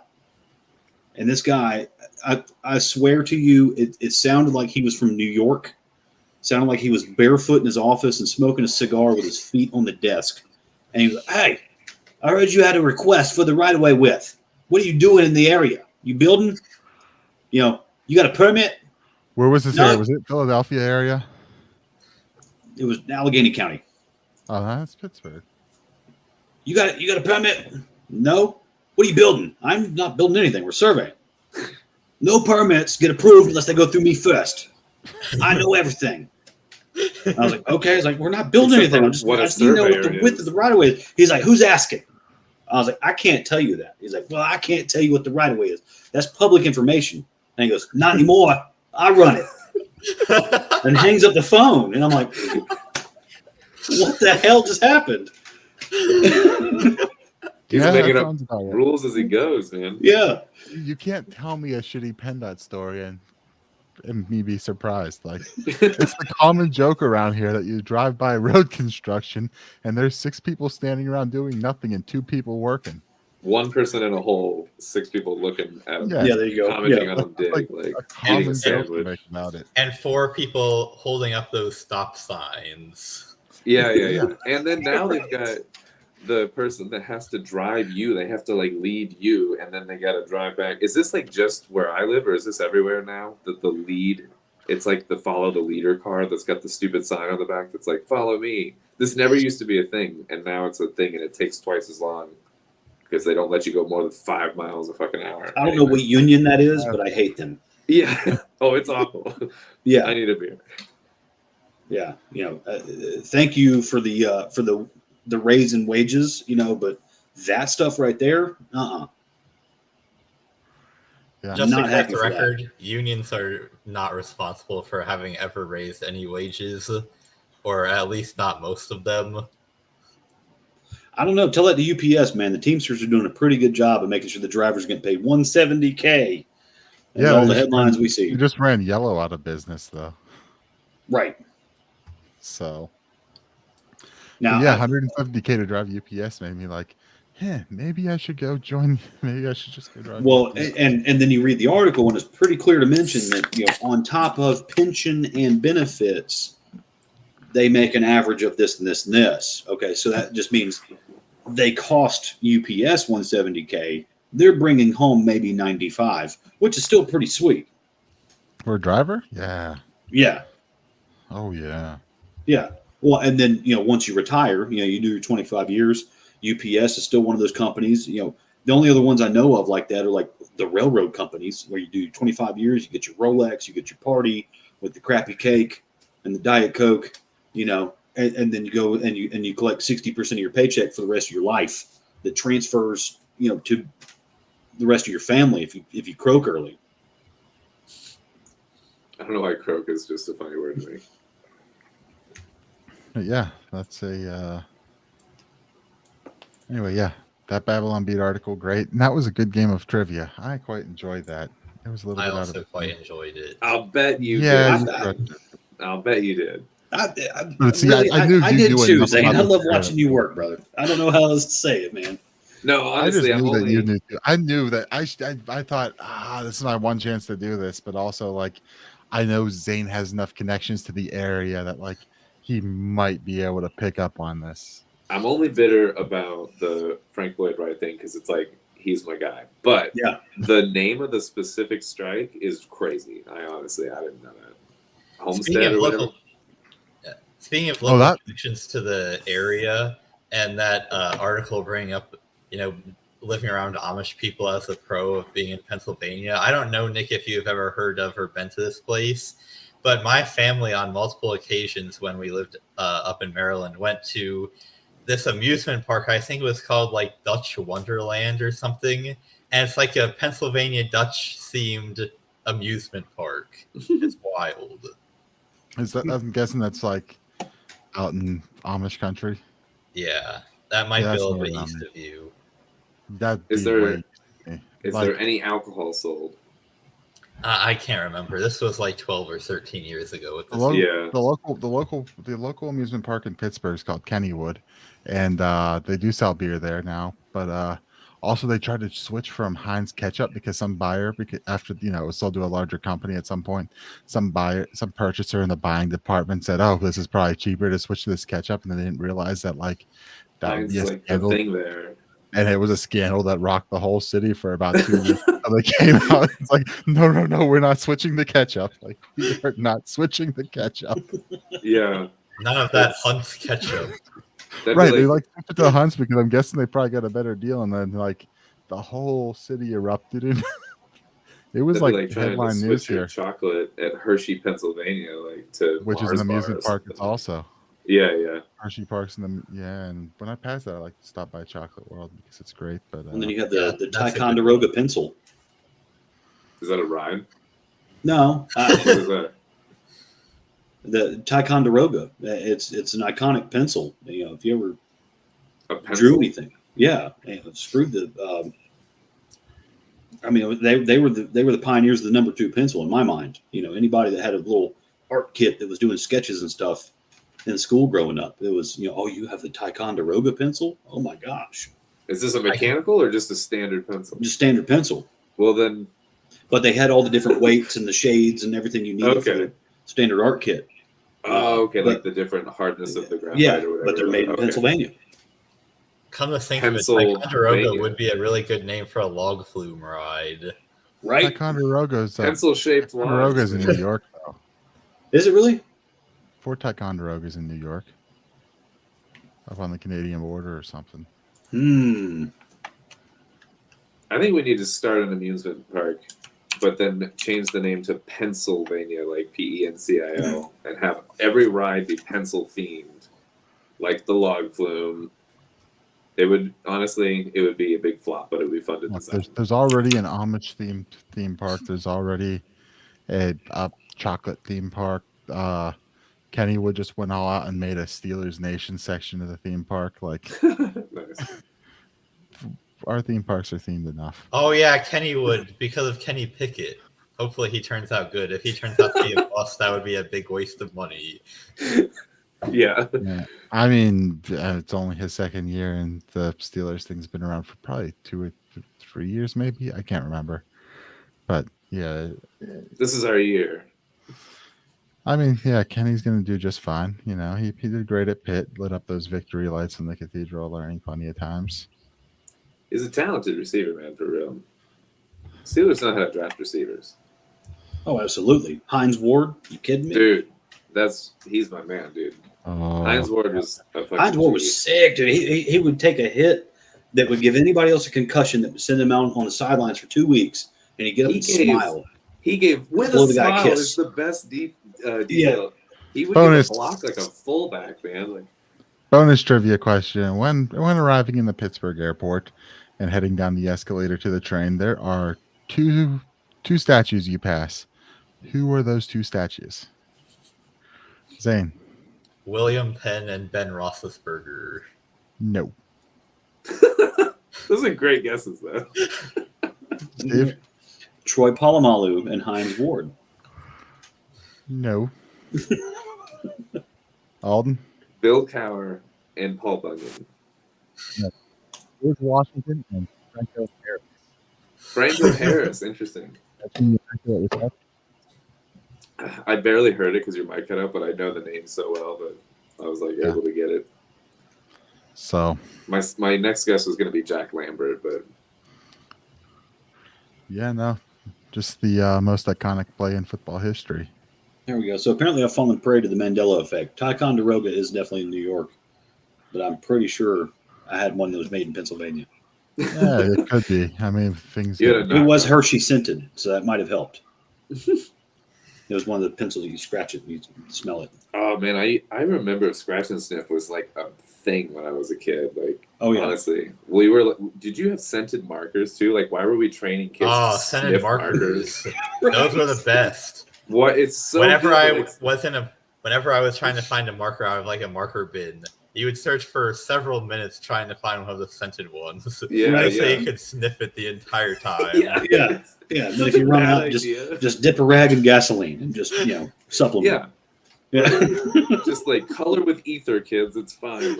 Right. Yeah, such a bad idea, but like I'm so glad someone came up with that really bad idea. Hours of entertainment. I never ate paste though, but I huffed a lot of markers as a kid. It might explain. Tide Pods. Did you eat Tide Pods? No, I don't- See, and they missed something too. If they're eating Tide Pods, they don't realize there's popcorn on the ceiling. You don't ever have to go hungry. I haven't even done the cinnamon challenge. I'm definitely not doing the Tide Pod challenge. Exactly. Can we pull up Zane's letter? You say cinnamon to the challenge? Politicians. Yeah, the spoonful of dry cinnamon. See Is if that you a can swallow possibility? without coughing or whatever. Oh, I've okay. heard that it's Okay. physiologically impossible. To That's do. hence the challenge. Like, yeah. Yeah, like the whole thing about like chugging a gallon of milk. So Ooh, if you a gallon if of you can anything do is it, a bad idea. then we know you're a lizard person, right? There you go. Yeah. That's the tell. I say I've witnessed somebody chug a gallon of milk. I remember hearing that one. A gallon is a lot Yeah. of liquid of anything. And he, by the way, though, he could not eat a pickled quail egg afterward because that was my challenge. To fit it, is that what it is, or No, pickled quail eggs, sizable, but it's a quail that- egg? yeah. Why is it so big? Quail eggs are tiny. I thought. All right. So I want to highlight Quail Zane's doing some of the hard work here and giving public comment to the rulers. So he didn't go in person, but he wrote a letter and they have to read it into the record. So we got the video of him writing to the politicians up. So just for a Next bit of public background speaker. before you play it, the Board of Commissioners were considering raising the millage rate, and one of the main reasons why is longtime listeners of the show will know that they are considering building a new jail that's going to cost them $1.7 billion. And Stephen pointed out that a lot of NFL stadiums cost less than that. And so I took the liberty of researching how much it costs to build Mercedes-Benz Stadium, and this public comment was the result. And no Mercedes-Benz Next Stadium public has speaker. ever caused anyone to die from from bed A bugs. bed bug, yeah. Hello, this is from Zane Placie, chairman of the Libertarian Party of Fulton County. I regret that I cannot speak to you in person. The Fulton County Commissioners are planning to raise our taxes to spend $1.7 billion on a new jail. For context, adjusted for inflation, Mercedes-Benz Stadium cost $1.79 billion to build. The commissioners are building the Mercedes-Benz Stadium of jails and are reaching into your pocket to pay for it. Not to mention that this vanity project comes on the heels of one of the inmates being eaten to death by bed bugs. Apparently, nothing short of $1.7 billion can possibly prevent this from happening again. For the commissioners, the formula is simple. Squander any amount of money they get, then complain that they need even more. We should not be enabling this embarrassing behavior. The next public speaker. Hello, this is from Zane Placie. Oh, that's great. Nice. Well it must done. have helped. It must have helped because in the vote after that, they actually did not raise the millage rate. So there were several other speakers there. Oh, too. really? Look at Zane but stopping yeah. tax increases. Yeah. All right. Good Stopping job, tax dude. increases. Yeah. Cheers. I'll drink to that. Yeah. It's hard when you tell them, hey, you one of the nicest stadiums in the NFL. You're going to build that for a jail because you can't stop bed bugs from killing people. Yeah. Right. Right. And then you look at the bona fides of Sheriff Labatt, and it's like the dude did nothing. You know, like he got jailer of the year while you've got Why do we even have these people jailer were running here? drugs. Yeah, exactly. Like, why is that even a thing? That's horrible. But then you have, you know, inmates getting cell phones, ordering drugs, buying drugs. You've got a rapper that does a music video and just freaking leaves at the end of his video. You know, like, and this is the same place you expect a U.S. president to serve a term for a phone call. I'm like, it's just it's baffling. Good job. Did they really not raise the millage rate because of that? Well, I mean, Who's to say? it probably wasn't solely because of my comment, but they did not. They voted to not raise it. I'm There going you to go. say it was. We're going to pretend that it was because of your comment. And honestly, taking one from like the Zach playbook, it might be great to throw op-eds out to like see if it gets picked up to like the AJC or something next time something like that comes up.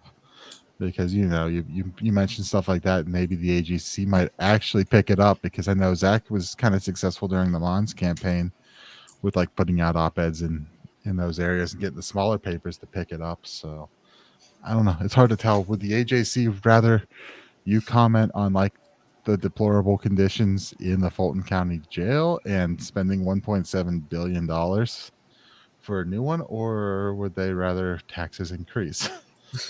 Because progressives like to spend money. I don't Right. know, but there's at least enough there that you might be able to actually get published on it, and you know, something to keep in mind because op-eds are easy. You crank that out by writing by using ChatGPT. Well, and here's a novel idea. You know, Sheriff Labatt, how about you decriminalize marijuana? You know, Then you you don't won't need a need- legislator for that. You don't need a legislator for that. All you have to do is a public announcement that you're going to instruct your deputies to anything under an ounce. You're just going to stomp it out on the sidewalk, slap the guy in the face, and tell him to go home. Well, Minus you also stick say of the you're slap. not. You also tell them you're not using our jail for this. You're not bringing them here. Go figure something. That's out. what I was Yes, gonna say. yes, You won't need that the space. stuff. Yes, you know, Sheriff Babb has done it in Fayette County. Okay, DeKalb, they've done the same thing. You know, it's been a I little like more quiet this there. idea. I like You this know, but push of, like, it's one of those things where, you know, as a sheriff, you have the constitutional authority to even hold a national press conference and tell your state legislator and the federal legislator, I'm the enforcer and I ain't doing that. Y'all I are like out of your that. minds. I wish more would And do guess that. what, honestly. Feds? You're not using my facilities to enforce your gun laws either. There you go. You're That's asking me to exceed my budget, and I'm not going to squeeze the local populace to appease you. Screw you. I live with them. These are my neighbors, my friends, and my family, and my coworkers. I'm standing with them. And And that's they what all we smoke need weed. is our sheriffs. Okay. So as much as we hate, you know, police abuse of power, this is how we overturn federal tyranny. Well, Is that's through a our smart local sheriffs. use of power. That's a smart Yep. use of like jurisdiction to make something just truly better for your community, and just like if the on a national level, if we're just not And going that's what we're trying to do that here. point. That's the strategy we're pushing it. At least I'm pushing is like this whole local, like, and even as you don't even have to get sheriff, like being a sheriff in a state like Georgia where there's 5,000 counties and there's a ton of 159. positions open. Nice try. Yeah, but I there's like a lot. 1,000. But It's a lot. even It's like so many. being a mayor, being getting a couple friends and just being like, hey, we're gonna go take over the city council and like just kind of do whatever we want. We're gonna say, yeah, we're not enforcing this, we're not doing that, we're telling the local cops we're not doing this, we're not doing that, you feds are staying out of here, we're doing this. There's a whole bunch of stuff you could just roll in there and do. I mean, you just need a couple people. I mean, city councils in a small town, maybe 5-6 people. You get 4 of your friends from different parts of town and you're just like, yeah, we're just going to go do this. I mean, it's pretty simple, right? Yeah, like Yeah. at the city level, I was looking into this a couple days ago. I found an article from a couple years ago. So in Sandy Springs, which is in Fulton County, the city got so fed up with people that they were trying to charge with drug crimes, having to wait forever to ever have their court case come up in the Fulton County court system. They decided that instead of doing that, they were just gonna start issuing disorderly conduct tickets for like crack, and so if they found you with crack, they just write you a $50 ticket and send you on your way, which is pretty awesome.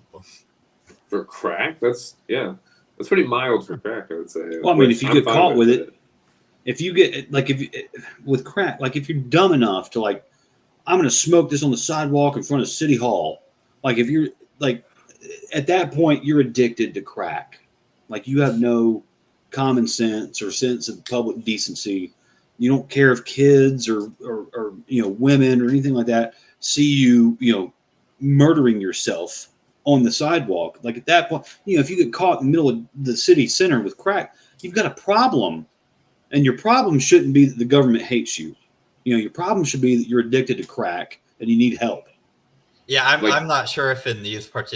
I'm not sure if they were like actually using it out in the open, or if cops had just stopped them for some other reason and found that they had these hard drugs on them.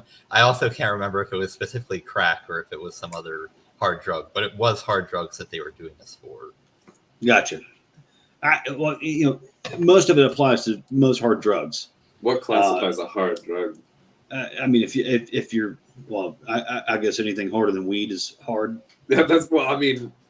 Sure, but yeah, I say this just because, like, when you get into enforcing things and laws and whatnot, like if we're gonna theorize about like how to go about it or whatever, like everyone has a different idea of what a hard drug is, and some people include weed in there, So if you count weed as a hard drug, then there is no such thing as a soft drug. There you go. Well, and you're probably Ronald Reagan at that caffeine. point. Yeah. There you go. Yeah. Zach was saying crackheads can always run for mayor of D.C. Amen to that, brother. Let's not forget that one. Wasn't that governor of Florida also? And Toronto, Canada. The guy running for Florida governor. Yeah, what was it? It was Andrew Gillum. Andrew Gillum. Andrew Gillum was in Florida. Toronto that was one of the Fords. Oh, Rob Ford. Yeah. I don't remember if it was Rob Ford. He got reelected. So not just running, but elected. He got reelected. Like he got caught with some gay stuff and smoking crack, and got reelected. And they were like, "That's my guy." Because there were two Ford brothers. We need crack pipe vending machines on every corner right now. Doug Ford, right? And I think Rob Ford's dead now.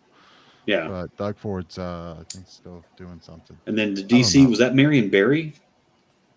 Yeah, I can't remember that. Yeah. But it's hard to keep track which politicians or their kids are crackheads these days. Oh man, and I meant to send this to the show notes, but my wife was playing a Facebook reel, and it was this guy who was listening to something, and this guy was rattling off all these stats, like all these criminal conspirators or charges that are levied against these folks, and he's like, 73 of the members of this organization, committed assault and battery. 78 committed, drug trafficking charges. And he just rattles off this long laundry list. Lasts like a minute and a half, right? And he's like, and you would say, 2 of these were murderers. 3 of these were thieves.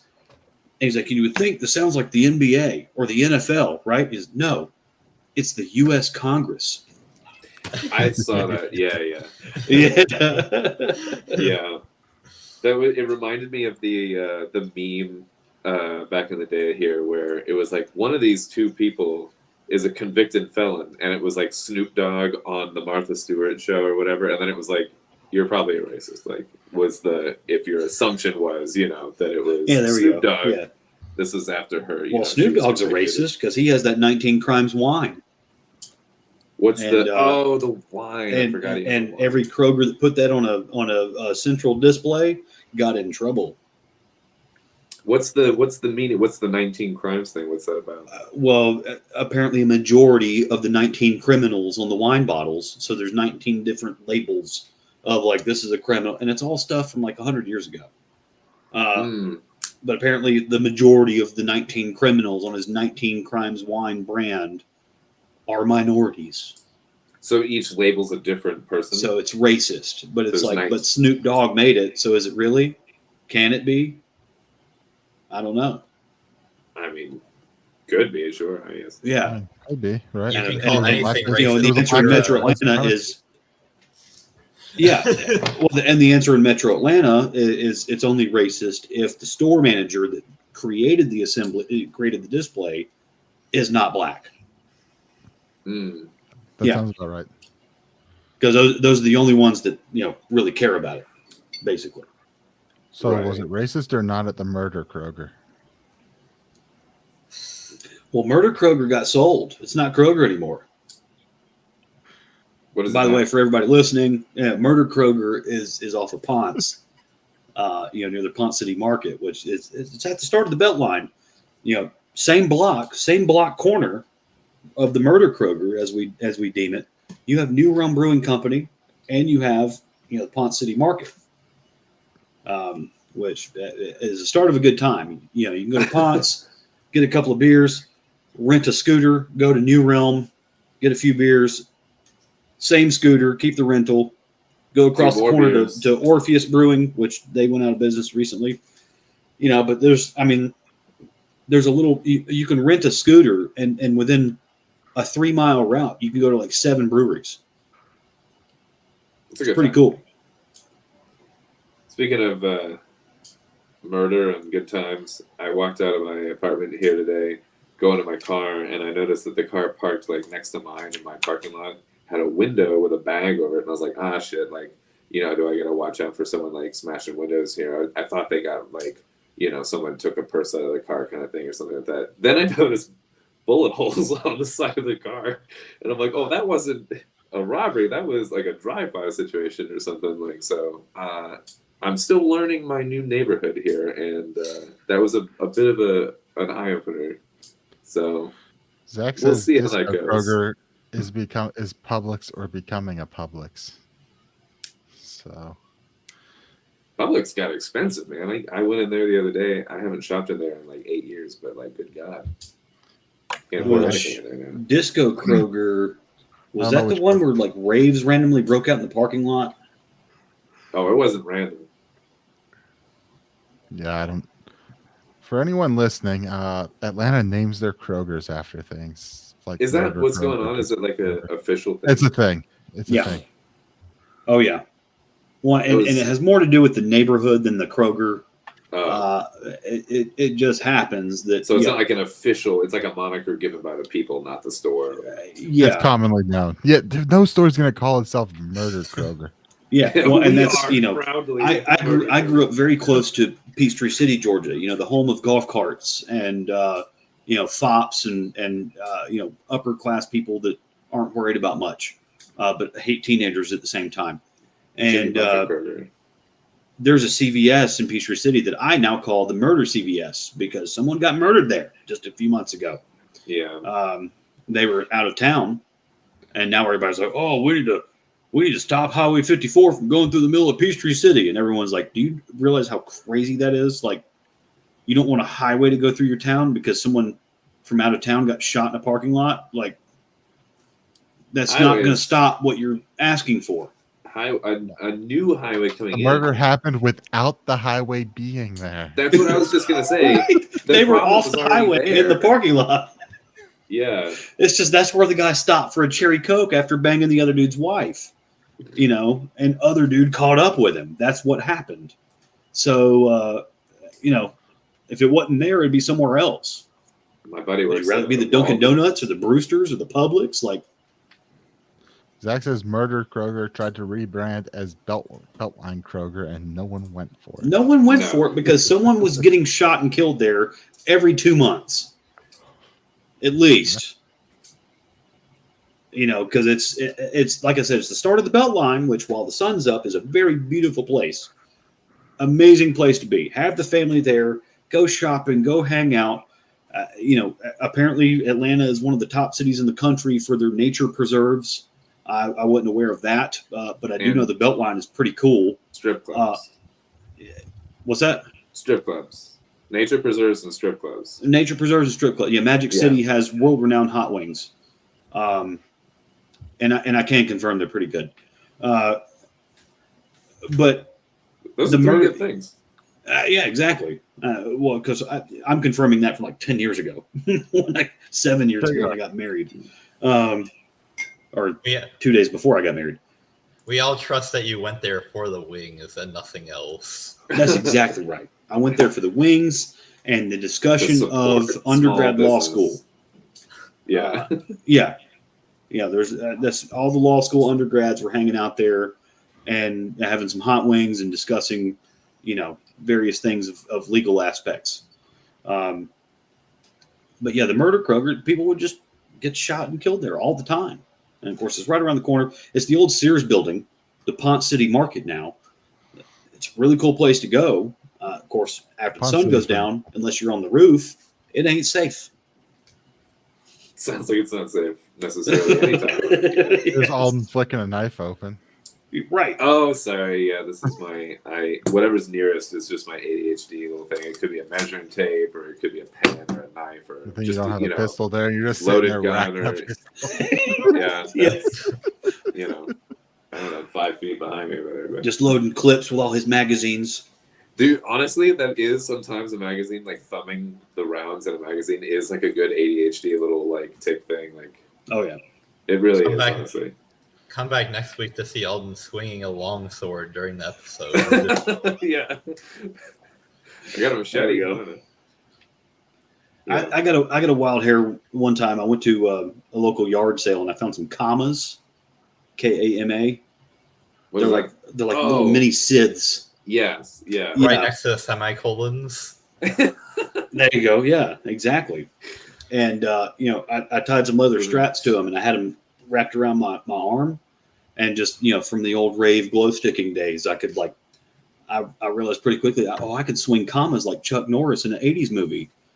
Like, oh, this is pretty fun. And At what point in the story did you bleed out? Like, and then one hit me in the head at 400 miles an hour, and that was not fun. no, Yeah. no. So I'm with you on the nervous ticks. I mean, there's some things I'm like, oh, cool, I'm gonna click this and swing it, and then all of a sudden, like, oh, I'm bleeding. This isn't fun anymore. Yeah. I'm also the kind of person that I won't even notice that I'm bleeding. Like, if I'm engaged in something else, I'll look down and be like, oh God, like, and I'll have it later. Like, we could talk a whole time about like personality types and cognitive functions or whatever, but my body sensing is like my lowest of my functions. Anyway, Here we go. so Well, I won't hey, even know. If we've descended to the silly portion of the show, I've got a saying. I've been waiting to say this, and Okay.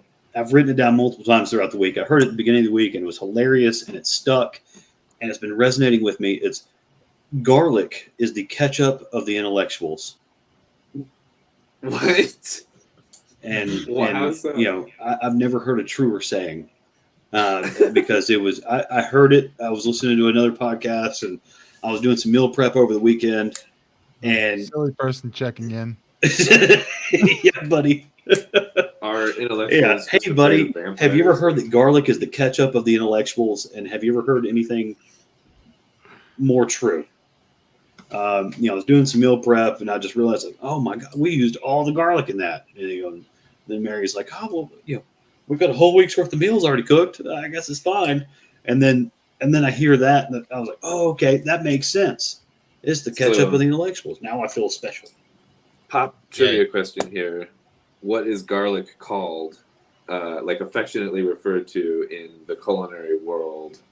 Does anyone know I didn't plan this or write this out or whatever, but it's called the Pope. Like The what? the Pope, that's what people call garlic, like when you're adding it to a dish. Because Oh, really? You got the Holy Trinity. The mirepoix, right, is the Yeah, onion, carrot, celery, and then garlic is the fourth, the Pope. Like when people add that into the mirepoix. Like, Okay.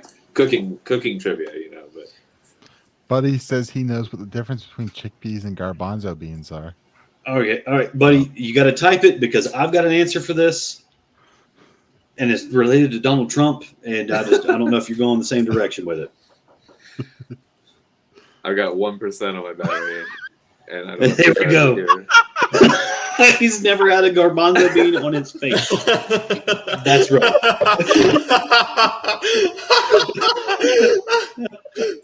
That's like the difference between jelly and Of course, jam. that was the answer. That's a good time for me. I gotta leave. I have no battery life, but that was a good ending, buddy. I appreciate you, and I had fun with you guys. There you go. Cheers, Alden. All right, Thank you so much, man.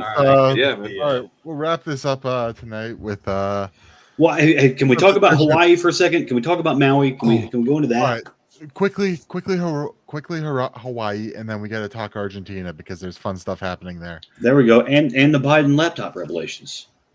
Because apparently homeboy was using a pseudonym while he was VP. All right, let's get all three. I can get you all a link. We can talk about that too. Let's start with Hawaii. All right. Okay, so Hawaii. Was this the Chinese space lasers or not? No, it's sexy and it's intriguing to think that while they were doing topographic mapping, they would later send in another balloon to ignite things. And by the way, good night, Grumpy. And it's really sexy to think that. But then you look at the video, and apparently, and now you're reading some other stories. There's some other stories that have come out. Occam's razor has prevailed. Okay. So the whole Chinese laser thing, while frickin' laser beams is a nice, sexy, political theorized story to think about, what really happened in this case, which is the case with most fires that get out of control, human negligence. Human negligence. So, what created the fire doesn't matter at this point. Doesn't matter. What allowed the fire to get out of control? DEI. And I'm talking about diversity, equity, and inclusion, fellas. I'm talking about there is a certain tribal leader down in Maui that controls whether or not the fire department can use certain water supplies to put out fires.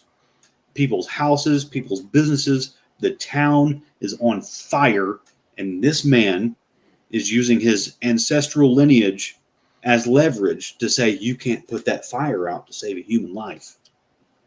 Diversity, equity, inclusion, more like diversity, inclusion, and equity. Am I right? Yeah. Exactly.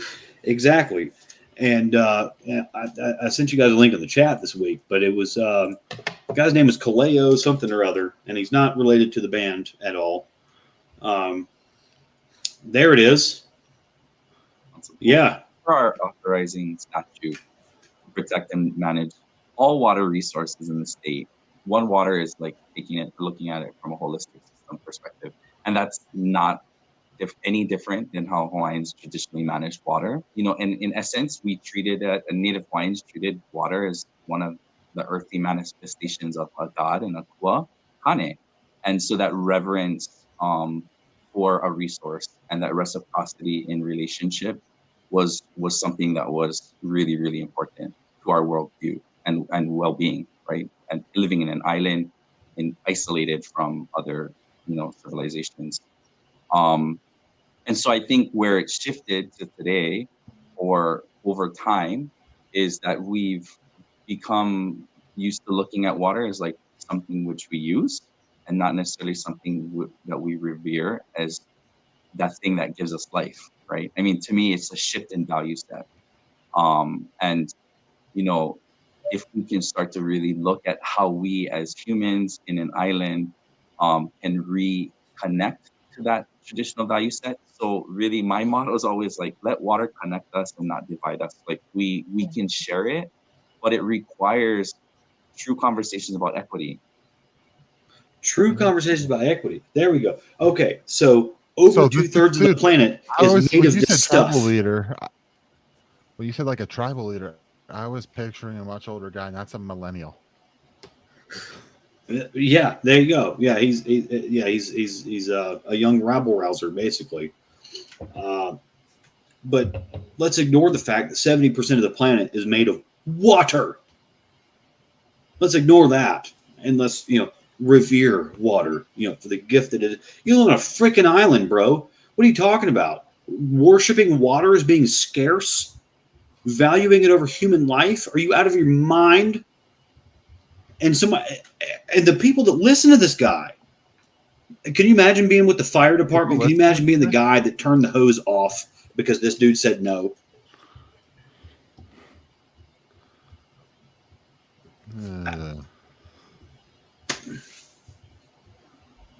I don't know. I just, at a certain level. So here's something else.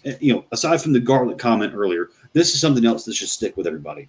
This should really convict you here. Just because something is common doesn't mean it's normal. Being common doesn't make it normal. Okay. So in today's society, especially, being normal makes you a freaking weirdo. Okay. If you really there's things that are programmed in you that if you grew up right, if you had parents that loved you and cared about you, you had a mother and a father in the same home, and you grew up with them, and you maybe had some brothers or sisters, and they really cared about you, and they worked their ass off and tried their hardest to put you through, get you a good education, and care for you and raise you right, and teach you how to think and use logic, you are going to stand out in today's society. You are going to be different. Okay?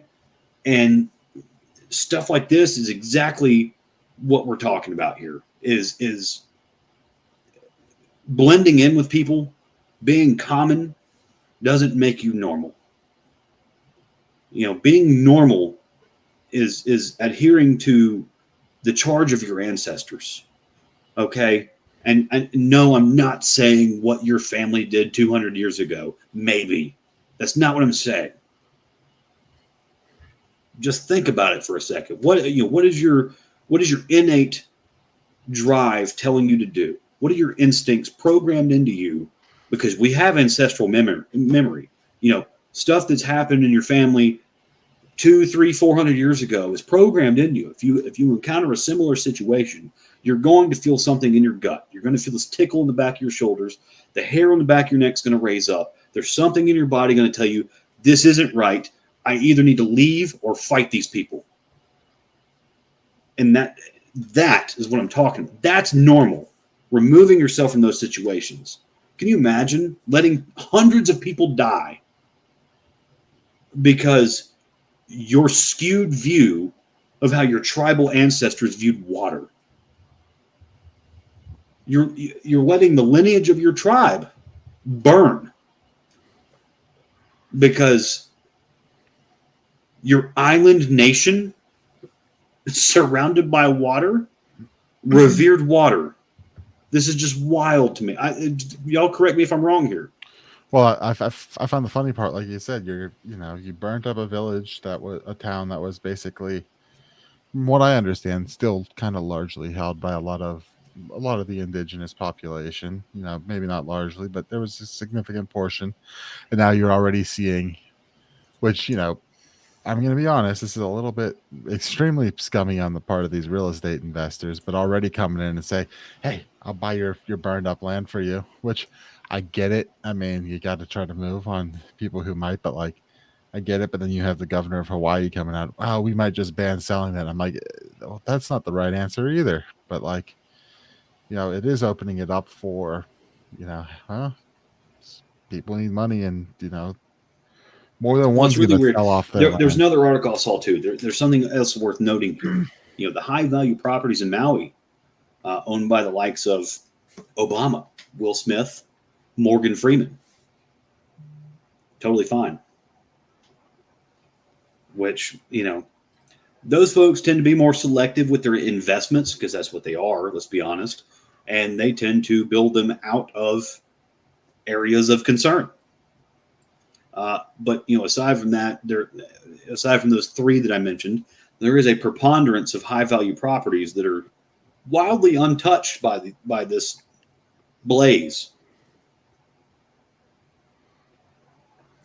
And then you have the stories of average mom and pop people holding hands, grabbing their kids, running into the ocean, ducking under the water just to dodge the flaming embers raining down on them, partially because this butthole says his ancestors revered water. and he wouldn't approve the fire department to turn on the hose. My understanding, there are 111 deaths from this fire so far, Yeah. and there's still apparently 1,000 people unaccounted for, which is insane. Yeah. Well, I mean, if there was a riptide that day, and you're having to run 1,000 feet out in the ocean to get away from the embers, done. Whole family's holding hands. Next thing you know, wave comes, bam, clack, clack, head against the rock. You don't come up. So, yeah, unfortunate situation. Yeah, absolutely. So that was the one thing I wanted to revisit from last week, because we were talking about, was it freaking laser beams? I don't know. It appears in this situation, Occam's razor has prevailed. The simplest solution is often the correct one. And here we have human negligence. There was someone in their local government who told the fire department, don't turn on the hose. Not yet.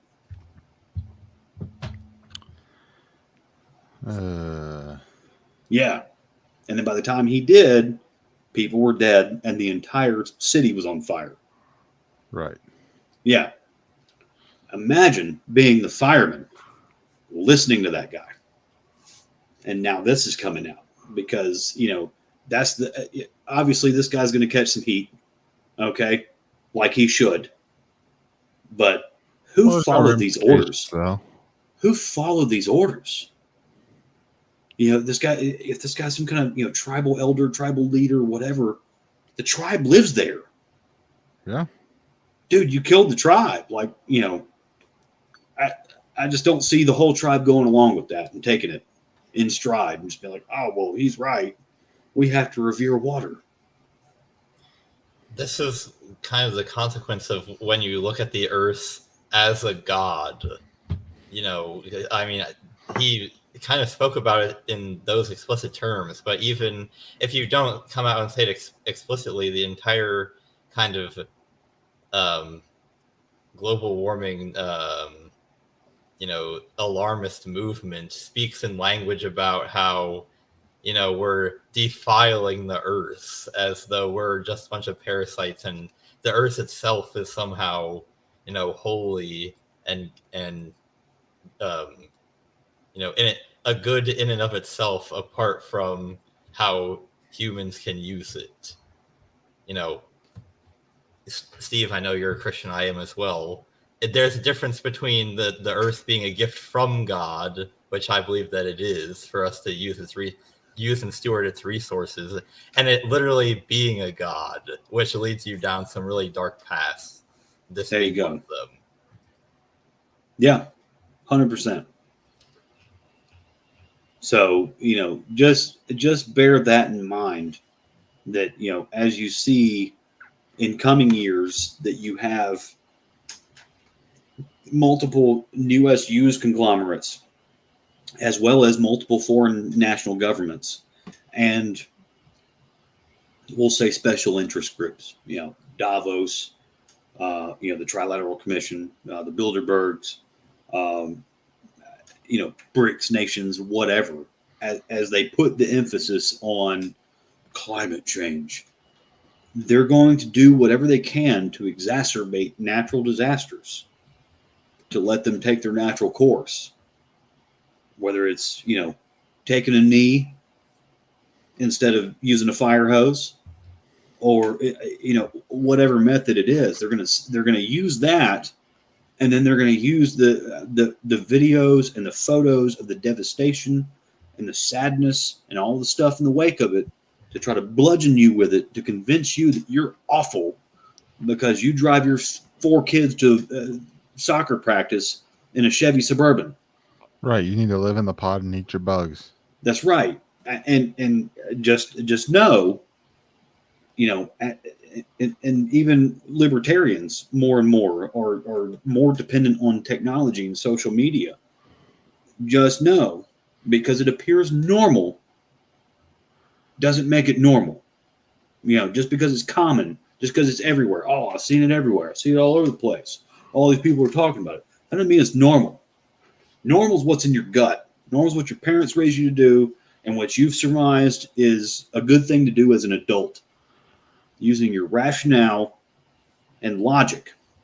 It's just, that's the only thing I can say about that. And it's gonna make you different if you think logically. If you have a way to dissect and analyze data in a rational nature, it's going to make you stand out from society increasingly over the next years.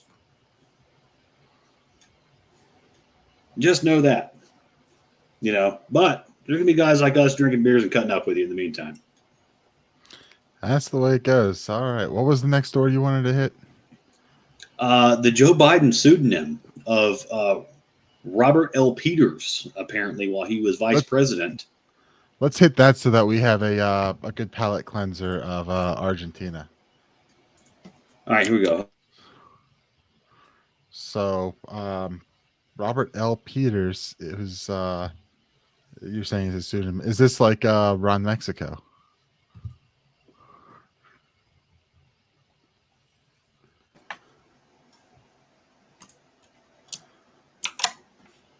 All right, let's see here. Let me try to find. I'm trying to find something to put in the chat real quick.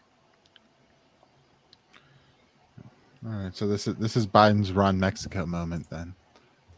Yeah, and so I was going to make a bad joke about it tonight too, about like Carlos Danger and Robert Peters walk into a bar.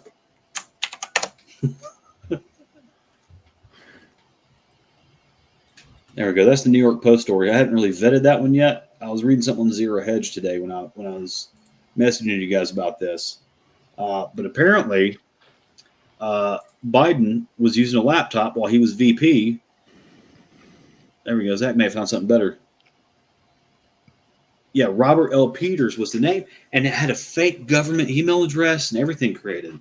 This is while he's vice president. So this is while Obama's president.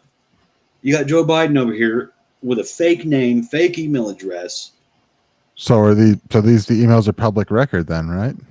Well, the House is making a motion to make this public record. Okay. And this is perhaps why the smokescreen of the Trump indictment is being thrown up. Because in the wake of this, Obama's coming out that, yeah, he's gay. Surprise, surprise. Obama is? Yeah. Oh, we can kind of figure with this. Yeah. And then you got the, who's the guy, Larry Summers, that while he was a senator, Larry Summers is like, oh, yeah, used to give him a blow and go for some coke back in the day while he was a senator. So all this stuff's coming out, but it just try to take some time to see through the smoke and mirrors and just realize what's going on here is that Joe Biden was monetizing the position of vice president while he was vice president. Well, and now 8 years later, he's president. What? You kick 10% up to the big guy, right? And that's 10% for the big guy. That kind of stuff. So now you see there was this dummy email address for Robert Peters. And oh, there we go. Hey, Zach's bringing that one up. Good job, Jamie. Our second gay president. All right. our second one. What? Oh, yeah, Herbert Hoover. No, Buchanan. Oh, okay. Herbert Hoover. Second black president, too. The second one, yes. That's right. Bill Clinton was the first black. Yeah. Herbert Hoover was a cross-dresser, apparently. Yeah. But, so now Obama's coming out saying that, he fantasized about men regularly, which is oddly timed that this is in the headlines now because, like, hey, didn't your chef just turn up dead while paddleboarding at Martha's Vineyard? Some of those mellow waters on the planet, like for climate change. There you go. Yeah. Well, if Obama does regularly fantasize about men, it would explain a lot about how he ended up with Michelle. Yep, we had to go there. There we go. Yeah. Look, you can't deny the bulge on Jimmy Kimmel, okay? And the linebacker shoulders and it's just I've said it before with Brittany Griner, if she's got an apple, she's got a banana. Oh my gosh, we need to end the episode. Let's wash this off with some Javier Yeah, Milei. yeah. So this is in Spanish. Is someone going to read it or? We'll just recap it. There we This go. one, I guess. Sencillamente un mal. No, son un robo. Los impuestos Taxation is son un theft. robo. ¿Qué pasa si yo voy a tu casa, Matías, y te digo, che, Matías, dame la mitad de tu ingreso? ¿Qué me vas a decir? A ti te diría que no. Bien, ok, me encanta. Ahora, Al Estado. wait a minute. Sí. Mañana vengo con un papel. Tomorrow I come te with a digo, piece of Matías, paper dame la and I mitad tell de tus you, ingresos. Matthias, Pues, give me te half voy a your decir, income. Ya te dije You're que going to tell me, I already Bueno, told you pero no. escúchame, yo acá ahora But hey, tengo un look here, I have a papel paper que that dice says que you me have lo to give it tienes to que me. dar, ¿sí? Y está firmado. And Y it's vos me decís, signed. está And you're going to firmado. ask me who it is signed Otra vez by. me vas a sacar a Me. patadas. And again, you're going Ok, to kick me out. Ahora cuando And when I yo come back on the vengo third el day and I come back with a tercer guy día, who looks like vuelvo Shaquille con un O'Neal with a baseball muchacho bat, parecido a Shaquille O'Neal con un bate de béisbol y ahora I Matías, tell you, este Matthias, muchacho while this golpea guy el bate has contra a baseball su mano, bat and hits his dame hands, la mitad de tus give me ingresos. half your income. Es decir, Probablemente te I'd daré probably give you 70%, 70% so you don't hit hasta me. que no me golpee. Okay, Digo, but pero that's lo que te theft. quiero- Pero también está la digo, pero posibilidad. es un robo. Es un robo. Los impuestos It's son un robbery. robo. Taxes are theft. Que venga el Estado legítimo y que sea la autoridad legítimamente Pero no diga, es legítima. dada una ley. Pero Yeah, and the ¿cómo guy's hacemos contesting, esto? okay, Entonces, but it's con from the state. impuestos. Dame un The segundo, authority's un given by segundo. law. He says, but Que that's not primero te la tiro legit. tú bien y te digo no. I don't know This if we is the want to first watch time. all 5 minutes of that. Yeah. But I Yeah. honestly, this is great. I love this. Let's get the other one with him going after the leftists because that was great.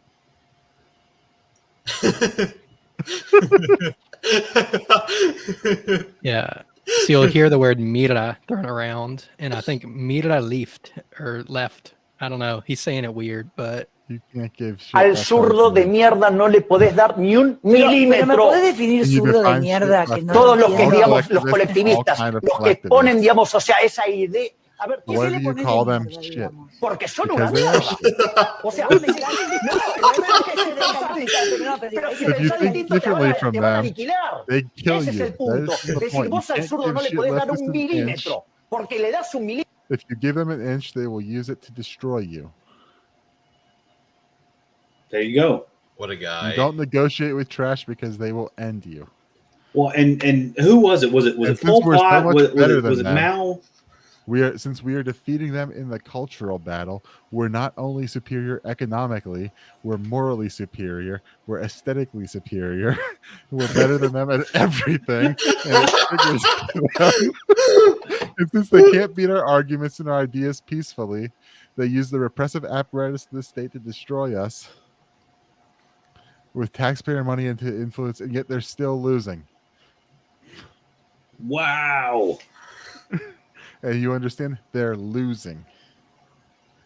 That's amazing. I love That's this. amazing. Yeah. energy. Who was it was one of the Asian leaders. I don't know if it was Pol Pot or Mao, but they said, when we hang the last capitalist, we'll use the rope they sold to us to do it. Right. Something along those lines. Right. And it's just that's like a communist mantra of like,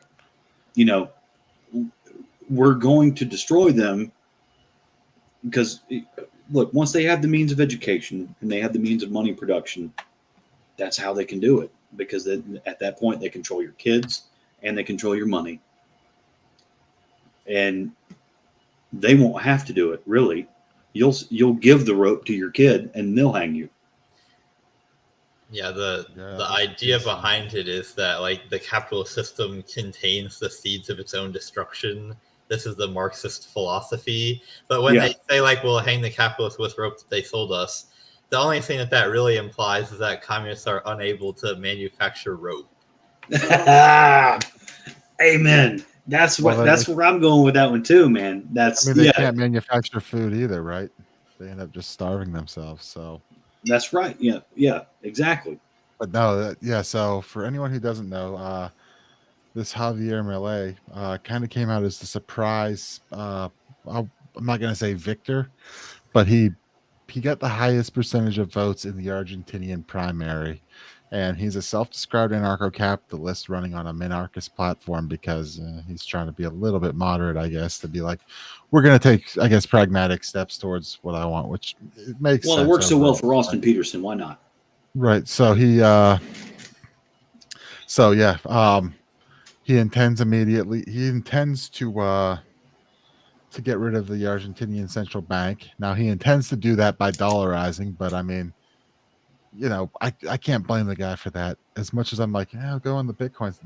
People in Argentina are struggling. They're apparently yesterday businesses couldn't open for business because they couldn't figure out how to price stuff because the money was all over the place. They're like, we can't figure out what our money's worth right now. We can't even do business right now because we can't figure out what it's worth. So being a menu printer must be pretty profitable in Argentina because they're constantly having to update their prices.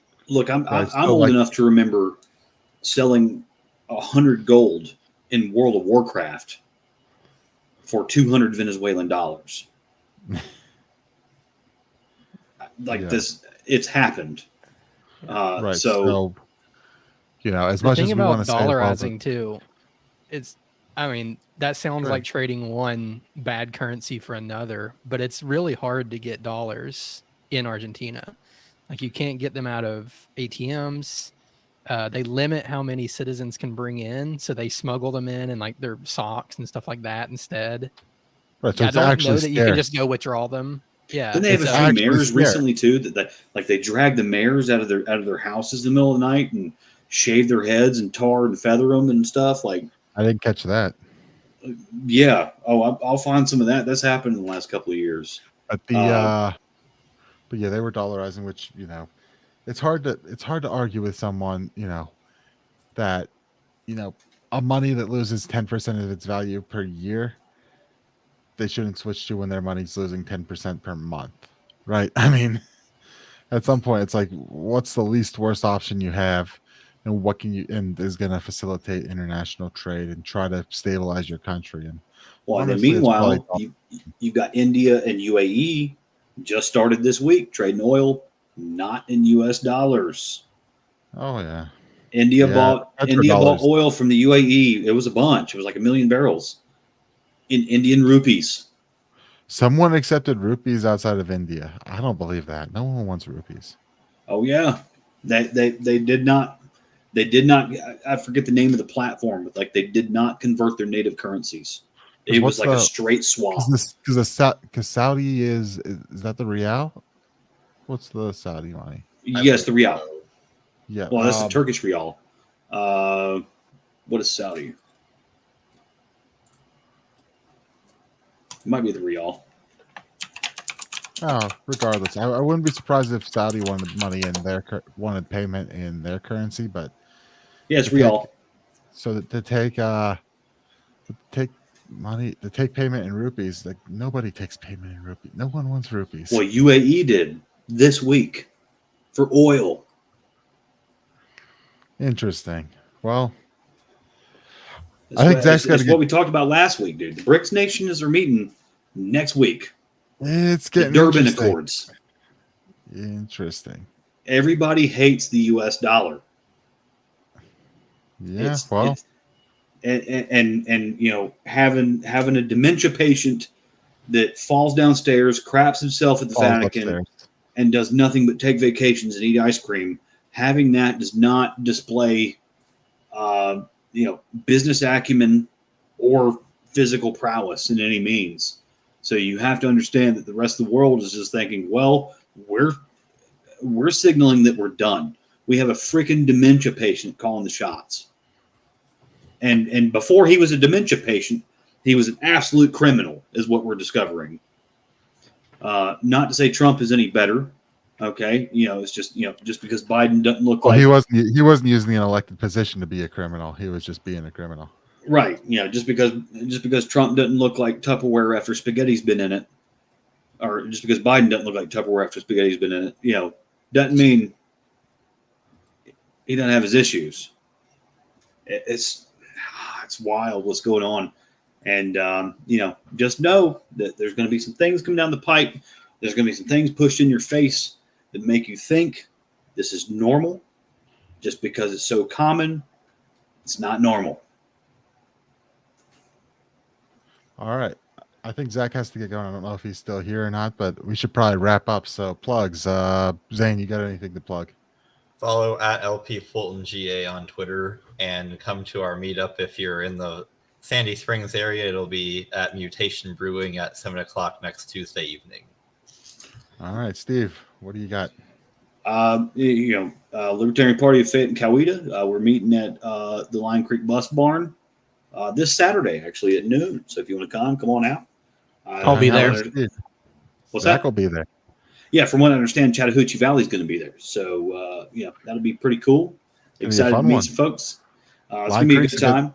Lion Creek Bus Barn's a cool place. I like that place. It used to be the bus yard for Fayette County, where they parked the buses in the summertime when school wasn't in. And then Genius Real Estate Developer was like, hey, we could turn this into something. And the county's like, we agree. How much are you going to pay us? And, apparently the number was right. And it's pretty cool. There's a good venue. It's a good place for the kids to hang out to. There's a city park and playground in the middle of it. Water splash park thing. Yeah. Yeah, exactly. Yeah. And the adults can hang out around the edge. And, there's an ice cream shop next door. It's a really cool place. Really good venue. And then I would say lpgeorgia.com. And, just, hey, this is one of many avenues the state party is using to get the message out and just kind of convey our analysis. And if you like it, if you don't totally hate it, we would love to have you on board. Love to hear your voice. Come chime in on the chat. Send us an email, send us a tweet. However you can get a hold of us, please. Just reach out, interact, and maybe we can all do something together. All right. And I have a quick plug if you want to go last, Nick. Yep, go ahead. So Daywalker Comedy was on Break the Cycle tonight, so go check that out. And then also, check out Banish Big Brother. If I could say it, banishbigbrother.com.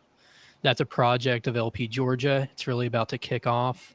When you go there, you'll be able to, basically join a list, and we're going to make a exclusive to that list announcement tomorrow about a big event that we're going to have going on. Yeah, Zane's already hitting up Fulton County for public records requests. Specifically the city of Sandy Springs, because we figured that would be a bit more manageable. So we've gotten 2 responses already. So we'll be looking over those here very soon. So there's action going on, and we want to take that. We want to do we want everyone doing, we want people to join us in doing things like this, whether it's just requesting public information and maybe set up a media site and just hold them accountable by publishing public documents and saying, hey, here's what's going on, here's how they're using your tax money, here's how they're screwing you over. Or in some of these other organized ways we're doing, run for office. There's a ton of things that you can be doing, and we can be focusing in on to improve the world in every little way we can, especially close to home where we have a whole lot more control than in Washington D.C. where they're doing all sorts of terrible stuff. So I'm just going to plug to go ahead and if you don't follow at Bitcoin Caucus on Twitter, that's my current project going on, promoting Bitcoin to libertarians, trying to bring Bitcoiners to the party who generally align, as well as educate libertarians here about Bitcoin and especially candidates, and get them talking right and working with the right people to push good pro Bitcoin legislation, whatever else there. So I've got some big ideas for that, and I think it's going to be a good time. So you can follow Bitcoin Caucus there, and then if you want, you can go to bitcoincaucus.com, sign up there, and check the link tree in the Twitter bio if you want to hop in our Discord, where I'm trying to create a bigger not only a community of libertarian Bitcoiners, but a resource for anyone who wants to get into it or learn more, go deeper. So that's all kicking off. That's all starting right now. So if you're interested, come on in, join. I have been Nick, your guest host, while Jake is in supposedly Iceland. If it's real or not, I don't know. I have been there once. It's cool. Whether it's real or not still remains to be seen. So yeah, he's hanging out with the trolls, watching Northern Lights, Midnight Sun, whatever else. But This has been Liberty Libations, and we hope to see you next week.